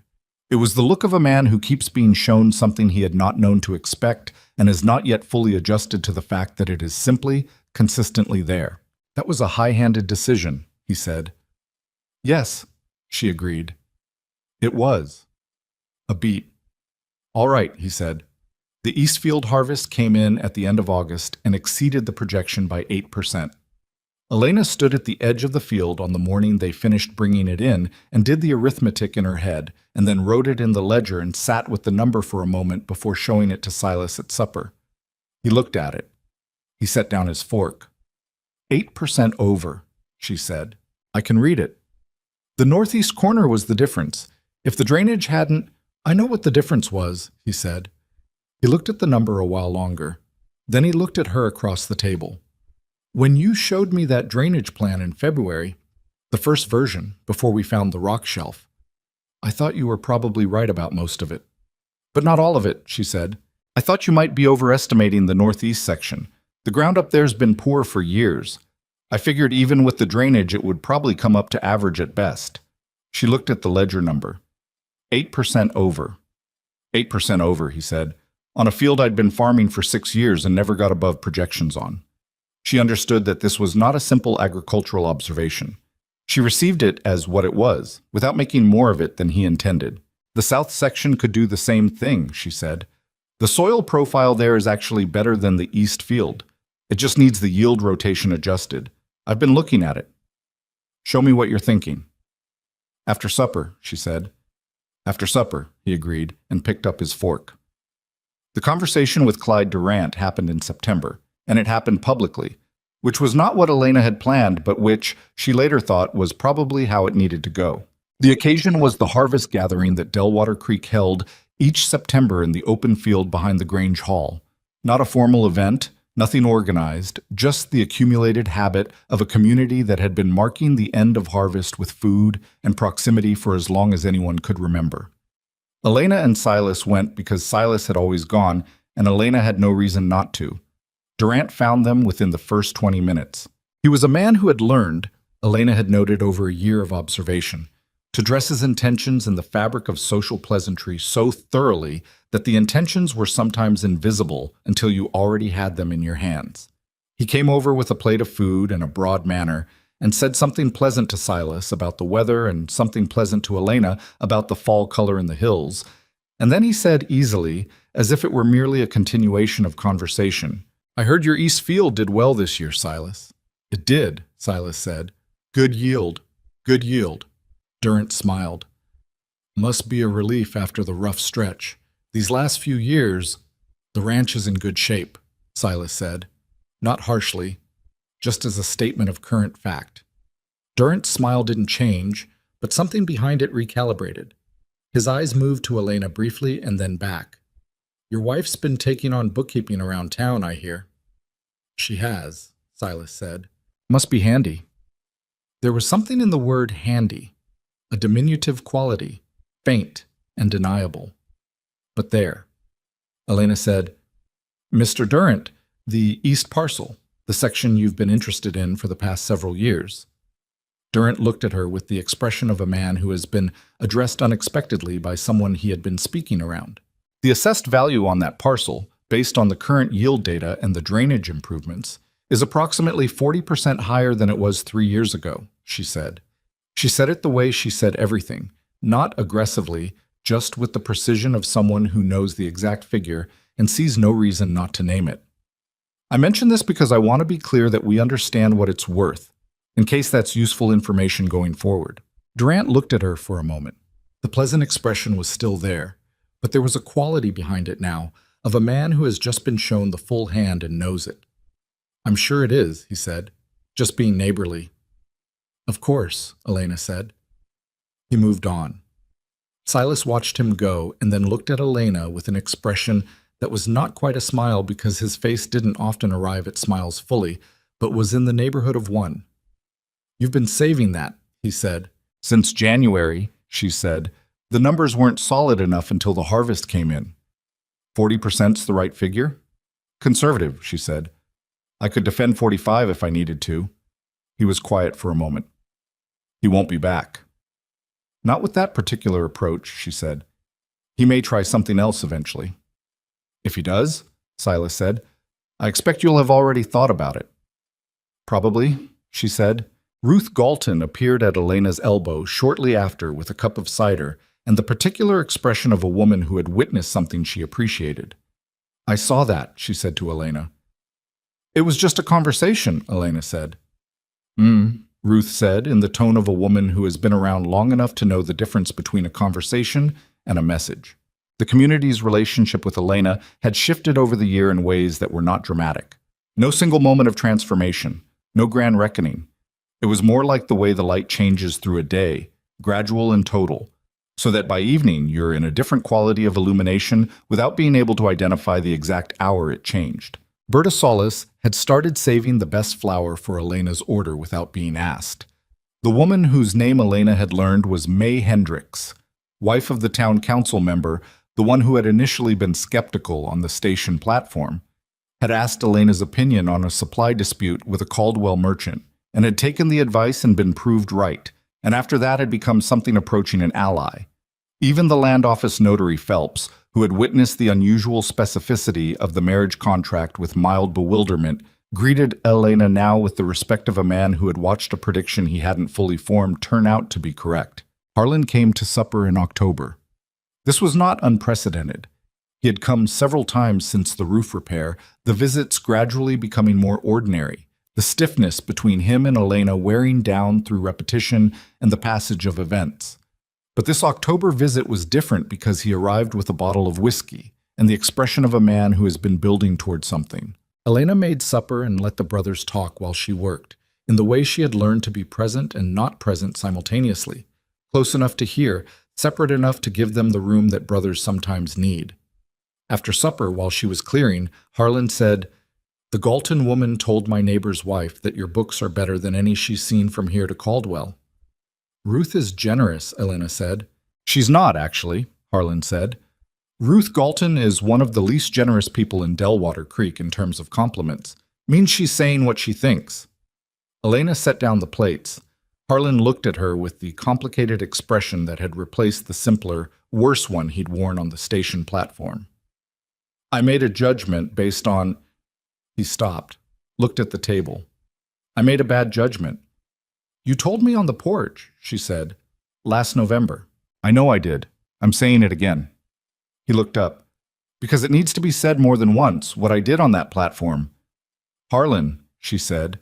He stopped. It brought me here, she said.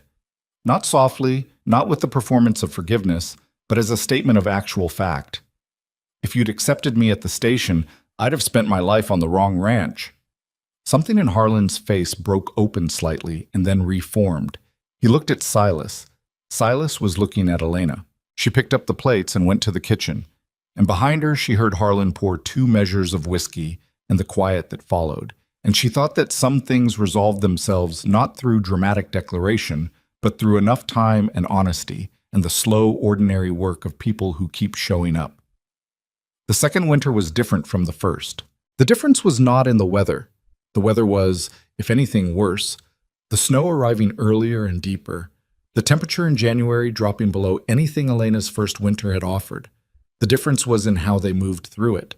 They had a year of shared knowledge now. They knew the ranch the way you know a piece of music you've played enough times. Not just the notes, but the difficult passages, the places that require extra attention, the sections where the rhythm changes and you have to be ready for it. She no longer needed to ask where the liniment was, or how long to watch a cow before calling it a problem, or what the color of the northwest cloud bank meant about tomorrow's weather. She had learned most of this by watching, and the rest of it by asking, and none of it had been given reluctantly. In December, they had their first real argument.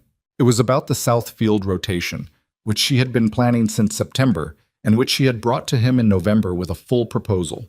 He had looked at the proposal and said he thought the rotation schedule was too aggressive for the soil's recovery capacity. She had said she thought he was underestimating the soil based on yield data from before the drainage work. He had said the drainage work changed the water table, and the water table change hadn't finished settling yet, and she was planning against a moving target. She had said the data supported the schedule. He had said some things couldn't be read from data. They had been standing in the kitchen, and it had gone back and forth several times, both of them getting more definite about their positions, and then Silas had said something about her tendency to trust paper over observation, and Elena had said something about his tendency to trust instinct over evidence, and there was a silence that had a different quality from their usual silences. He went outside. She stood at the kitchen table with her hands flat on her proposal and breathed through the impulse to be right in a way that would make things worse. He came back in 20 minutes later, cold from the outside air, and poured himself coffee and sat down. "I don't trust paper over observation," she said. "I trust paper that reflects observation. That's not the same thing." "I know that," he said. "I said it wrong. And I know you know the soil better than I can from yield data alone," she said. "You have 6 years of watching it that I don't have." "But the drainage changed things," he said. "You're not wrong about that. I don't know yet what it changed to." She looked at the proposal. "A compromise rotation," she said. "Less aggressive than my schedule, more than your original plan. We track the results section by section and adjust in year 2 based on what we see." He considered this. "What does that look like for the north section specifically?" She turned the proposal to the relevant page. He moved his chair around to her side of the table to look at it, which he did sometimes now without the self-consciousness of the early months, and they worked through the north section compromised together in the lamplight, and by the end of it they had something that was neither her plan nor his plan, but was probably better than either. That was December. In January, there was a week when the temperature made working outside something only done when necessary and briefly. They were inside more than usual, and the days were long, and the work that could be done by lamplight had been done. And one evening, Silas put down the harness he had been mending for the 3rd time that week, and said, without preamble, "Tell me about your grandfather." She looked up from the accounts. "The one with the farm records," he said.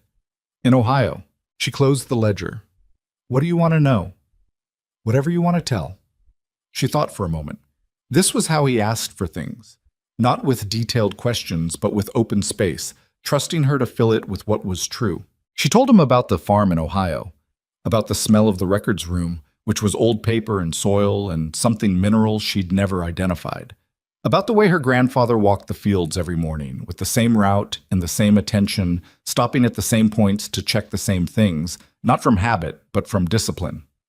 About the summer she was 11, and he had shown her how to read the sky for weather, and she had been impatient about it because she was 11 and the sky seemed obvious, and he had said, "You're reading the part of the sky you can see. Learn to read the part that isn't there yet." She stopped. Silas was looking at her with his full attention, the kind of attention he brought to things he intended to understand. "That's what you're doing," he said. "The drainage plans, the yield projections, the Durant situation in January." "I try to," she said. "You're good at it." "He was better," she said. "You were 11 when he was teaching you," Silas said. "He had a head start." She looked at him. There was something in his face that was not the careful, measuring expression she had catalogued over the past year. It was simpler than that, and somehow more. She said, "You do the same thing." "Which thing?" "Read the part that isn't there yet. You read the weather 3 hours before the blizzard. You knew what Durant was doing with the East Parcel before I named it. You—" She stopped. "What?" he said. She looked at the lamp between them. "You saw something at the station that no one else bothered to look for," she said, before I'd said more than 6 words. The fire settled. The wind found the loose board on the north side of the barn, replaced now from the list, and found nothing there and moved on. "You weren't hard to see," he said. She held that for a moment. Let it be what it was without reducing it or expanding it into something other than what he meant. Then she opened the ledger to the year-end reconciliation page and turned it so he could read it right side up and said, "Look at the reserve column." He looked. The reserve account, the one she had started in April of the first year, 20% of her consulting income set aside, had grown through the second year as her client list expanded and her rates firmed up, and now sat at a figure that was not a fortune but was a real number, a number that meant options. "That's—" He looked up. "Elena." "It's in both our names," she said. "It always has been. But I want us to talk about the Southfield expansion in the spring, not just the rotation, the actual expansion, the section below the creek line that you've always left fallow." He looked at the number and then at the proposal she had left in the corner of the table from December. And she could see him doing what she was doing, reading the part that wasn't there yet. "That section needs clearing first," he said. "It's a month of work at least." "2 people," she said. 3 weeks. He looked at her. "We've done harder things," she said. He was quiet for a long moment. The lamp burned between them. The fire made its sound. Outside, the January dark was complete and cold, and the ranch sat in it solid and earning and theirs. 3 weeks, he said. "Maybe 4. "Maybe 4, she agreed. He reached across the table and moved the proposal from the corner to the center, and they sat together in the lamplight and began to plan for spring. The creek line section took 4 weeks. Not 3, as Elena had projected, and not 5, as Silas had privately expected, but 4, which felt, in the way that meeting in the middle of 2 honest estimates always feels, like a result that both of them had earned. The clearing work was the hardest physical labor Elena had done since the drainage channels, and the drainage channels had been harder than anything before that, which meant she was, without having planned for it, becoming someone who did hard physical labor with regularity and competence. Her hands showed it. The softness of the seamstress years was long gone, replaced by a callousing that she had noticed one evening in March while working through accounts and had thought about briefly and without particular sentiment. Hands changed with what you asked of them. So did most things. The section below the creek line turned out to have a subsurface characteristic that neither of them had anticipated. A clay layer about 18 inches down that explained why the previous generation had left it fallow. Clay that deep didn't drain naturally. It held water and went wrong in wet seasons. Silas found it on the 9th day when his spade hit the resistance and came up with the dark, slick, characteristic pull of it. He stood there and looked at it for a moment. Elena came over, looked at what was on the spade, and crouched down to look at the cut face of the soil. "Clay," she said. "Clay," he confirmed. "How deep does it run, do you think?" "Without digging it out, I don't know. Could be a foot, could be 3. She sat back on her heels. This was the moment, she had learned over 2 years of ranch work, where the decision mattered most. Not the physical problem itself, but what you did in the 10 minutes after you found it. Some people panicked. Some people pretended it wasn't there. Some people made immediate decisions based on frustration rather than information. "We need to know the depth before we decide anything," she said. Agreed. They dug test holes at 6 points across the section that afternoon. The clay ran between 14 and 22 inches down, inconsistently, which meant it wasn't a single solid shelf but a variable layer, harder to work around but not impossible. That evening, Elena sat at the table with the soil notes and the drainage records from the East Field project and built a theory. Silas came in from the barn and she walked him through it. A modified drainage approach, deeper channels than the East Field had needed, with a sand and gravel backfill below the clay break in the critical sections to create artificial permeability. More labor, more material cost, but not a reason to abandon the section. Silas looked at the notes for a long time. "This is going to change the cost projection significantly," he said. "By about 30%, she said. "I've already recalculated. We can still do it from the reserve account and keep a working margin, but it's tight." "How tight?" She showed him the revised figure. He looked at it with the expression he wore when he was being honest with himself about something uncomfortable. "That's tight," he said. "Yes. If we have a bad yield year, we'd be in a difficult position," she said. "I'm not going to tell you otherwise." He was quiet for several minutes. She let him be, the way she had learned to let him work through things without filling the space. "The East Field overprojected by 8% last year," he said finally, "and 6% the year before. And the South Field rotation we compromised on is tracking 4% above the conservative projection so far this season." He looked at the clay section notes again. "What do you think?" She considered the question seriously because he was asking for her actual opinion, not reassurance. "I think the risk is real," she said. "I think the potential is also real. I think we've earned enough of a track record with this land that I trust our ability to manage the risk if something goes wrong." She paused. "But I'd want the decision to be yours. You've been building this ranch for 9 years. I've been here for 2.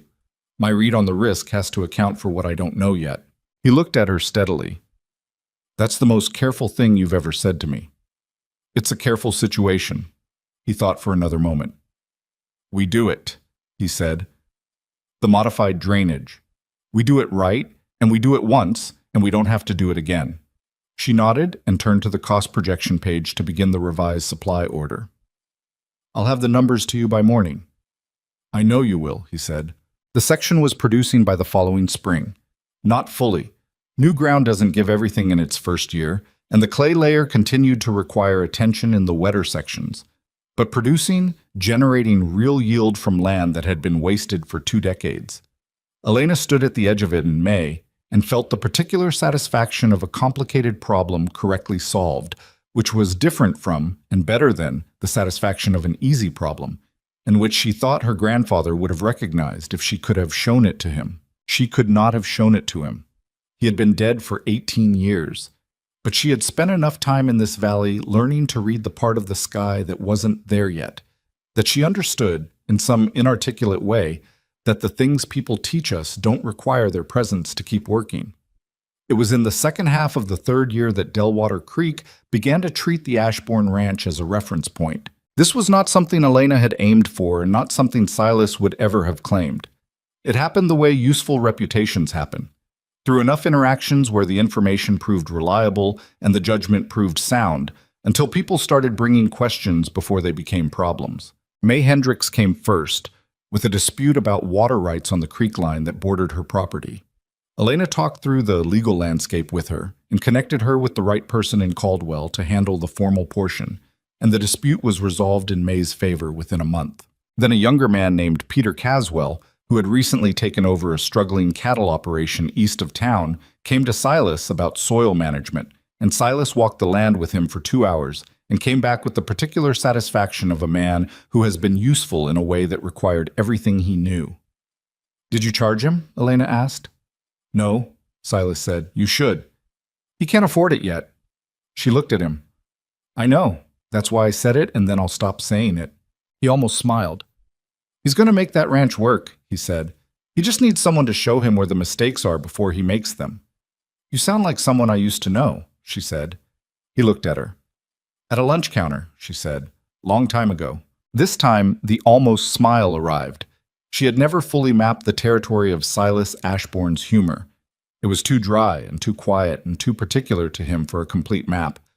But she had learned to navigate it by feel, which was its own form of knowledge. Ruth Galton organized a thing in September of the 3rd year that she called informally a harvest consultation, which was Ruth's way of describing an afternoon where 6 women from Delwater Creek and 2 from the outlying farms came to the Galton house to discuss finances. Elena had not planned to run it. She had agreed to answer questions.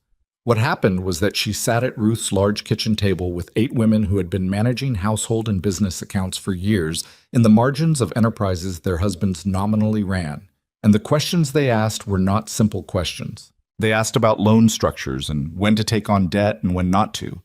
They asked about how to read a bank statement that had been designed, it sometimes seemed, to obscure rather than clarify. They asked about what to do when a merchant's price didn't match the invoice and the merchant was your husband's friend.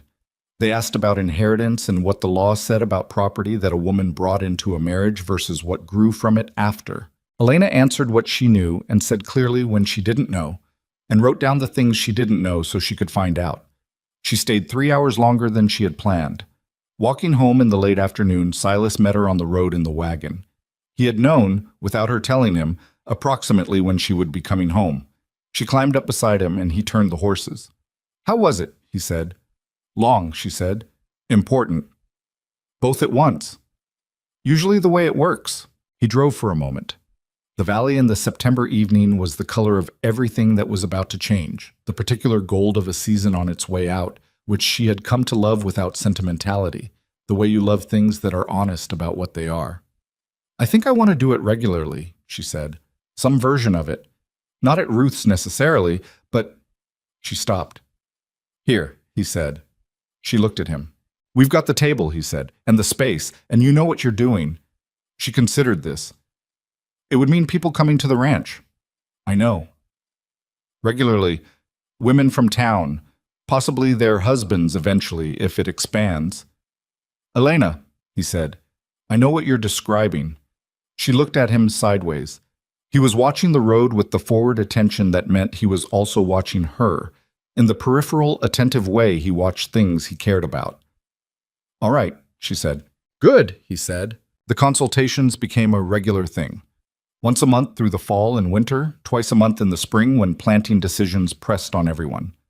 Elena ran them from the kitchen table and kept notes and built, over time, a working document that started as answers to repeated questions and grew into something more like a manual for the particular financial situation of frontier households. How to read the documents that determined their futures. How to ask the questions that got real answers. How to negotiate with merchants and banks and suppliers who defaulted to the assumption that the man was the decision maker and the woman was the recipient of whatever decision he made. She was not a revolutionary. She had no interest in performance. She was simply a woman who had spent her life being capable in rooms where that capability was inconvenient and who had finally found a place where the inconvenience was no longer the point. Harlan started coming to supper once a month with the regularity of something that had been decided without being announced.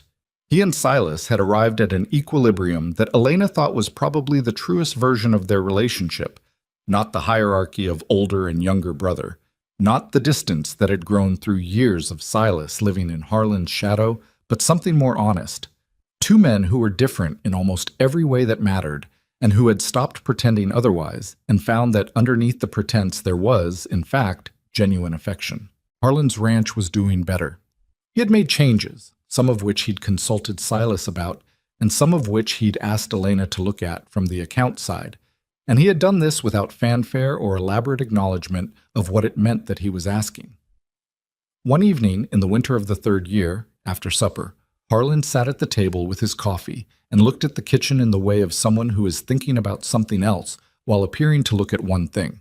"I've been thinking about putting out an advertisement," he said. Elena and Silas both looked at him. "I know how that sounds," he said. "I mean it differently than last time." He turned the coffee cup. "There's a woman in Caldwell, Margaret. She's a school teacher. I've talked to her 3 times at the county supply days." He paused. "I was thinking about writing to her directly. Not an advertisement, just a letter." "Write the letter," Silas said. "You don't think—" "Write it and send it and see what she says," Silas said. "That's how it works." Harlan looked at Elena. "What do you think?"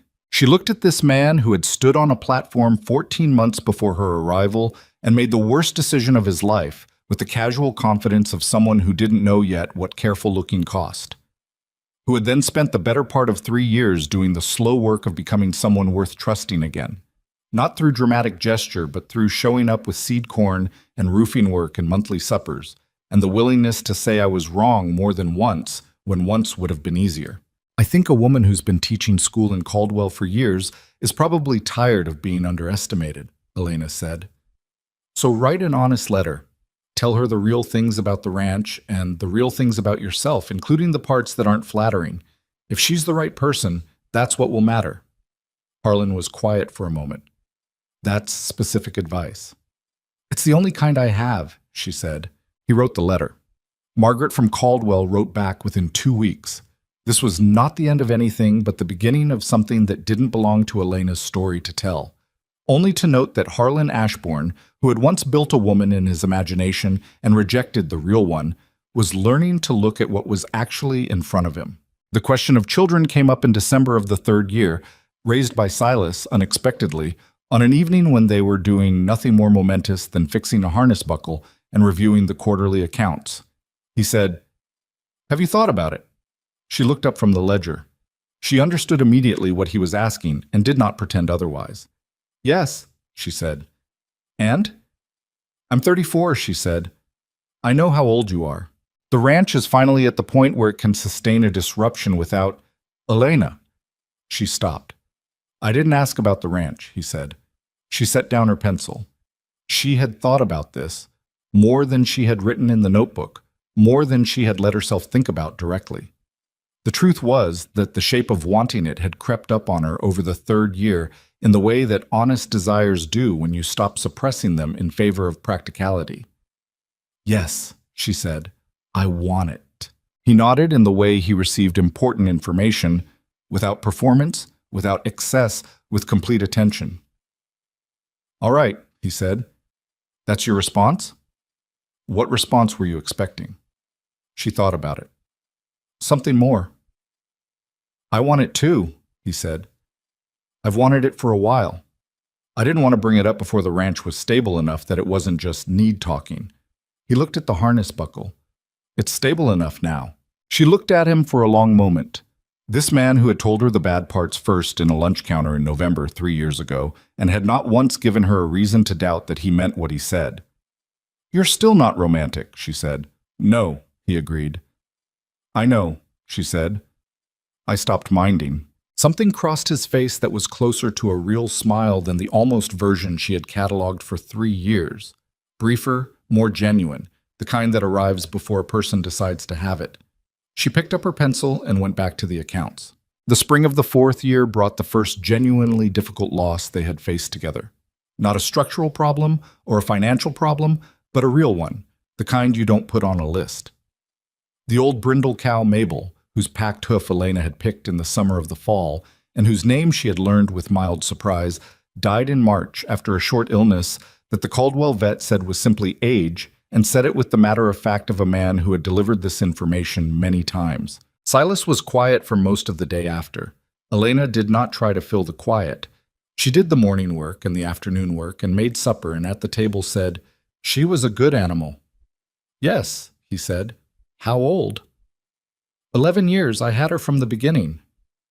"I'm sorry," she said. Not as a formula, but as a thing she meant. He looked at her across the table. "She was a cow, Elena." "She was Mabel," she said. He was quiet for a moment. "Yeah," he said, "she was." They ate supper. The evening was still. The ranch sat around them in the dark, the animals in the barn and the fields in the early spring, and the accounts balanced and the reserve account solid and the creek line section putting out its 2nd year of real yield. There was a moment, clearing the supper dishes, when Elena stopped at the window above the sink. The lamp was burning on the table behind her, and its light fell through the glass and out into the dark, a small, warm rectangle in all that darkness. She stood there for a moment just looking at it. The way it looked from inside was different from the way it looked from outside. She knew this from years of returning from somewhere, from the barn or the fields or town, and seeing the light in the kitchen window from the road, and feeling the particular thing it made her feel, which she had never found an adequate word for. What she knew was this. She had traveled 800 miles to a place she had never seen to be with a person she had never met, and every calculation she had made about it had been right, and almost none of her preparations had been adequate, and something about the gap between those two facts was where her actual life had taken place. She had expected usefulness. She had not expected to be seen. Those were different things. She had spent 31 years being useful to people who did not particularly see her, and she had been good at it and had not known what she was missing until a man in a lunch counter told her the bad parts first, and then asked her what she thought. Silas came up behind her and stopped, following her gaze through the window to where the lamplight fell on the dark ground outside. "What are you looking at?" he said. "The light," she said. "From outside you can see this window from the road. I always wondered if you noticed it coming in." He was quiet for a moment. "I notice it," he said. "What does it look like?" He thought about this with the seriousness he brought to questions that deserved it. "Like someone's home," he said. She turned from the window.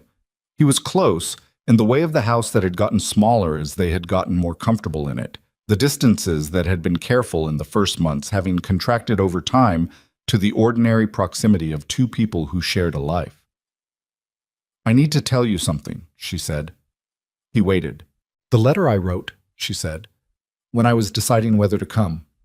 I didn't write it to Harlan." She paused.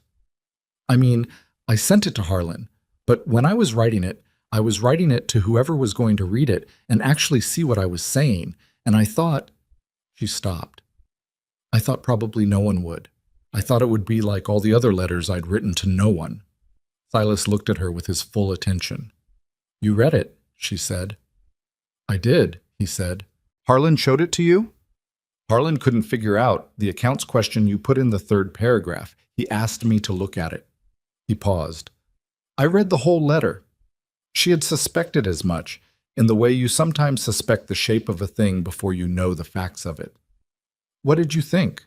"I thought," he said, slowly and with the precision of a man reaching back for an exact memory, "that whoever wrote that letter understood things that most people don't bother to understand, and that Harlan was going to miss it."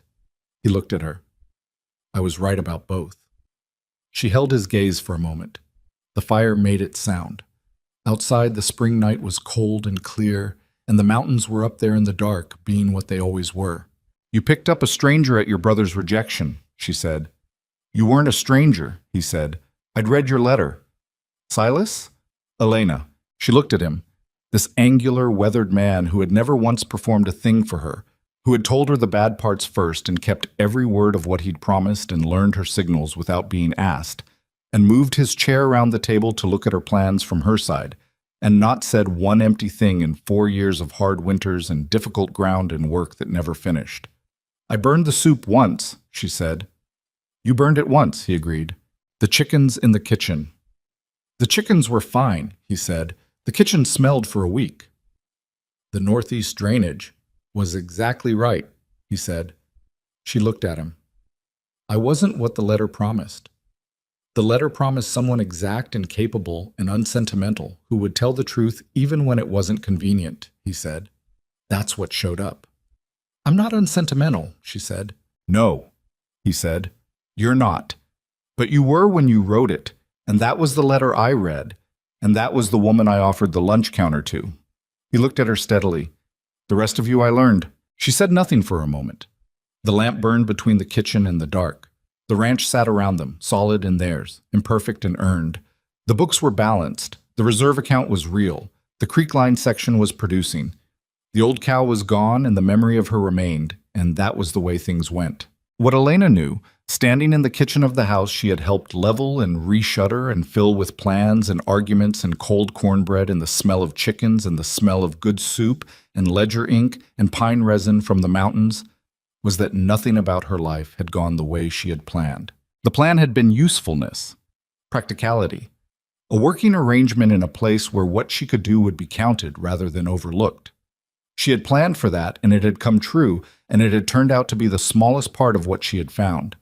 The rest of it she had not known to plan for. She had not known to plan for a man who read carefully, for a valley that got into you over winter and stayed, for the particular satisfaction of drainage channels doing exactly what you calculated them to do, for the way 4 years of shared difficulty produces a kind of knowing that has no other path to it, not through ease, not through luck, not through anything except showing up in the same hard place with the same stubborn intention every single morning until the place becomes home.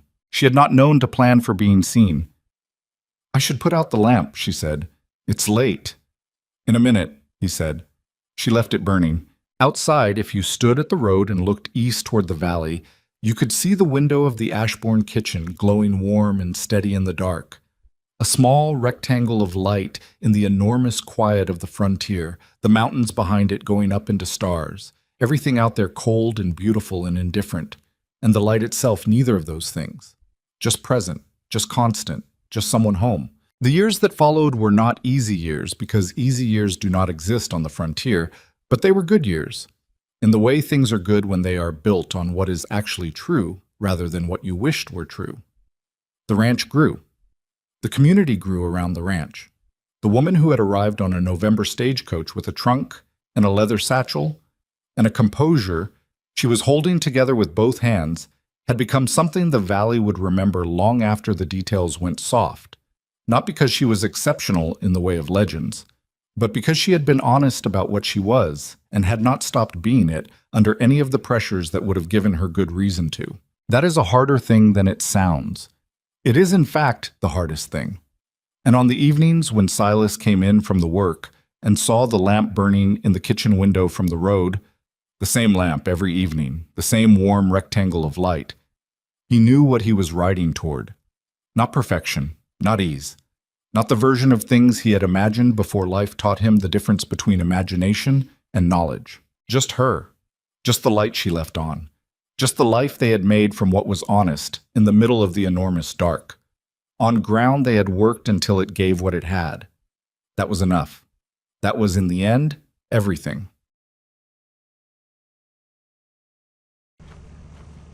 Keep going straight. Sure is a good thing that robot isn't on, huh? Straight. That'd be very scary. Right. Straight all the way to the wall. And then right, left. Oh, there's something fast coming, fast. Something's fast coming.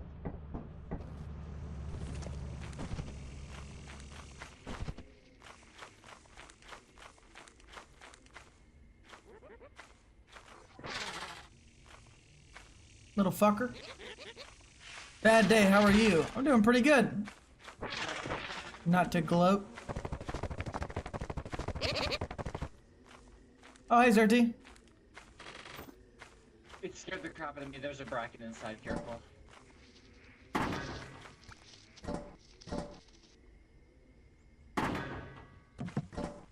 Well, maybe try and grab the apparatus and then leave. Alright, we'll do.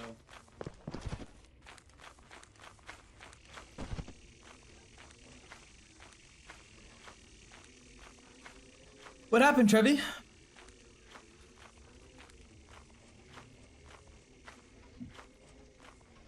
Those fucking turkey birds, bro. I hate those fucking things. Please stop. Yep. I'm not intimidated by you guys, man. I'm not intimidated. Alright? I'm not intimidated.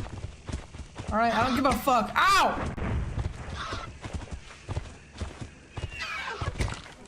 I'm dead!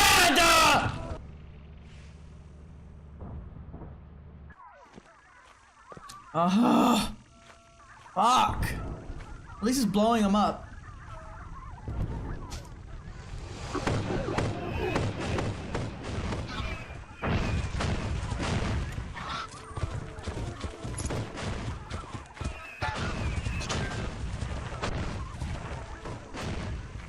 You shooting missiles at me? Vince rocket jumping! I'm almost dead.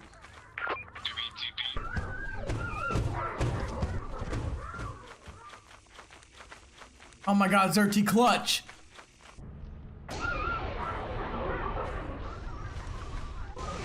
Oh my god, it's after Zerty now.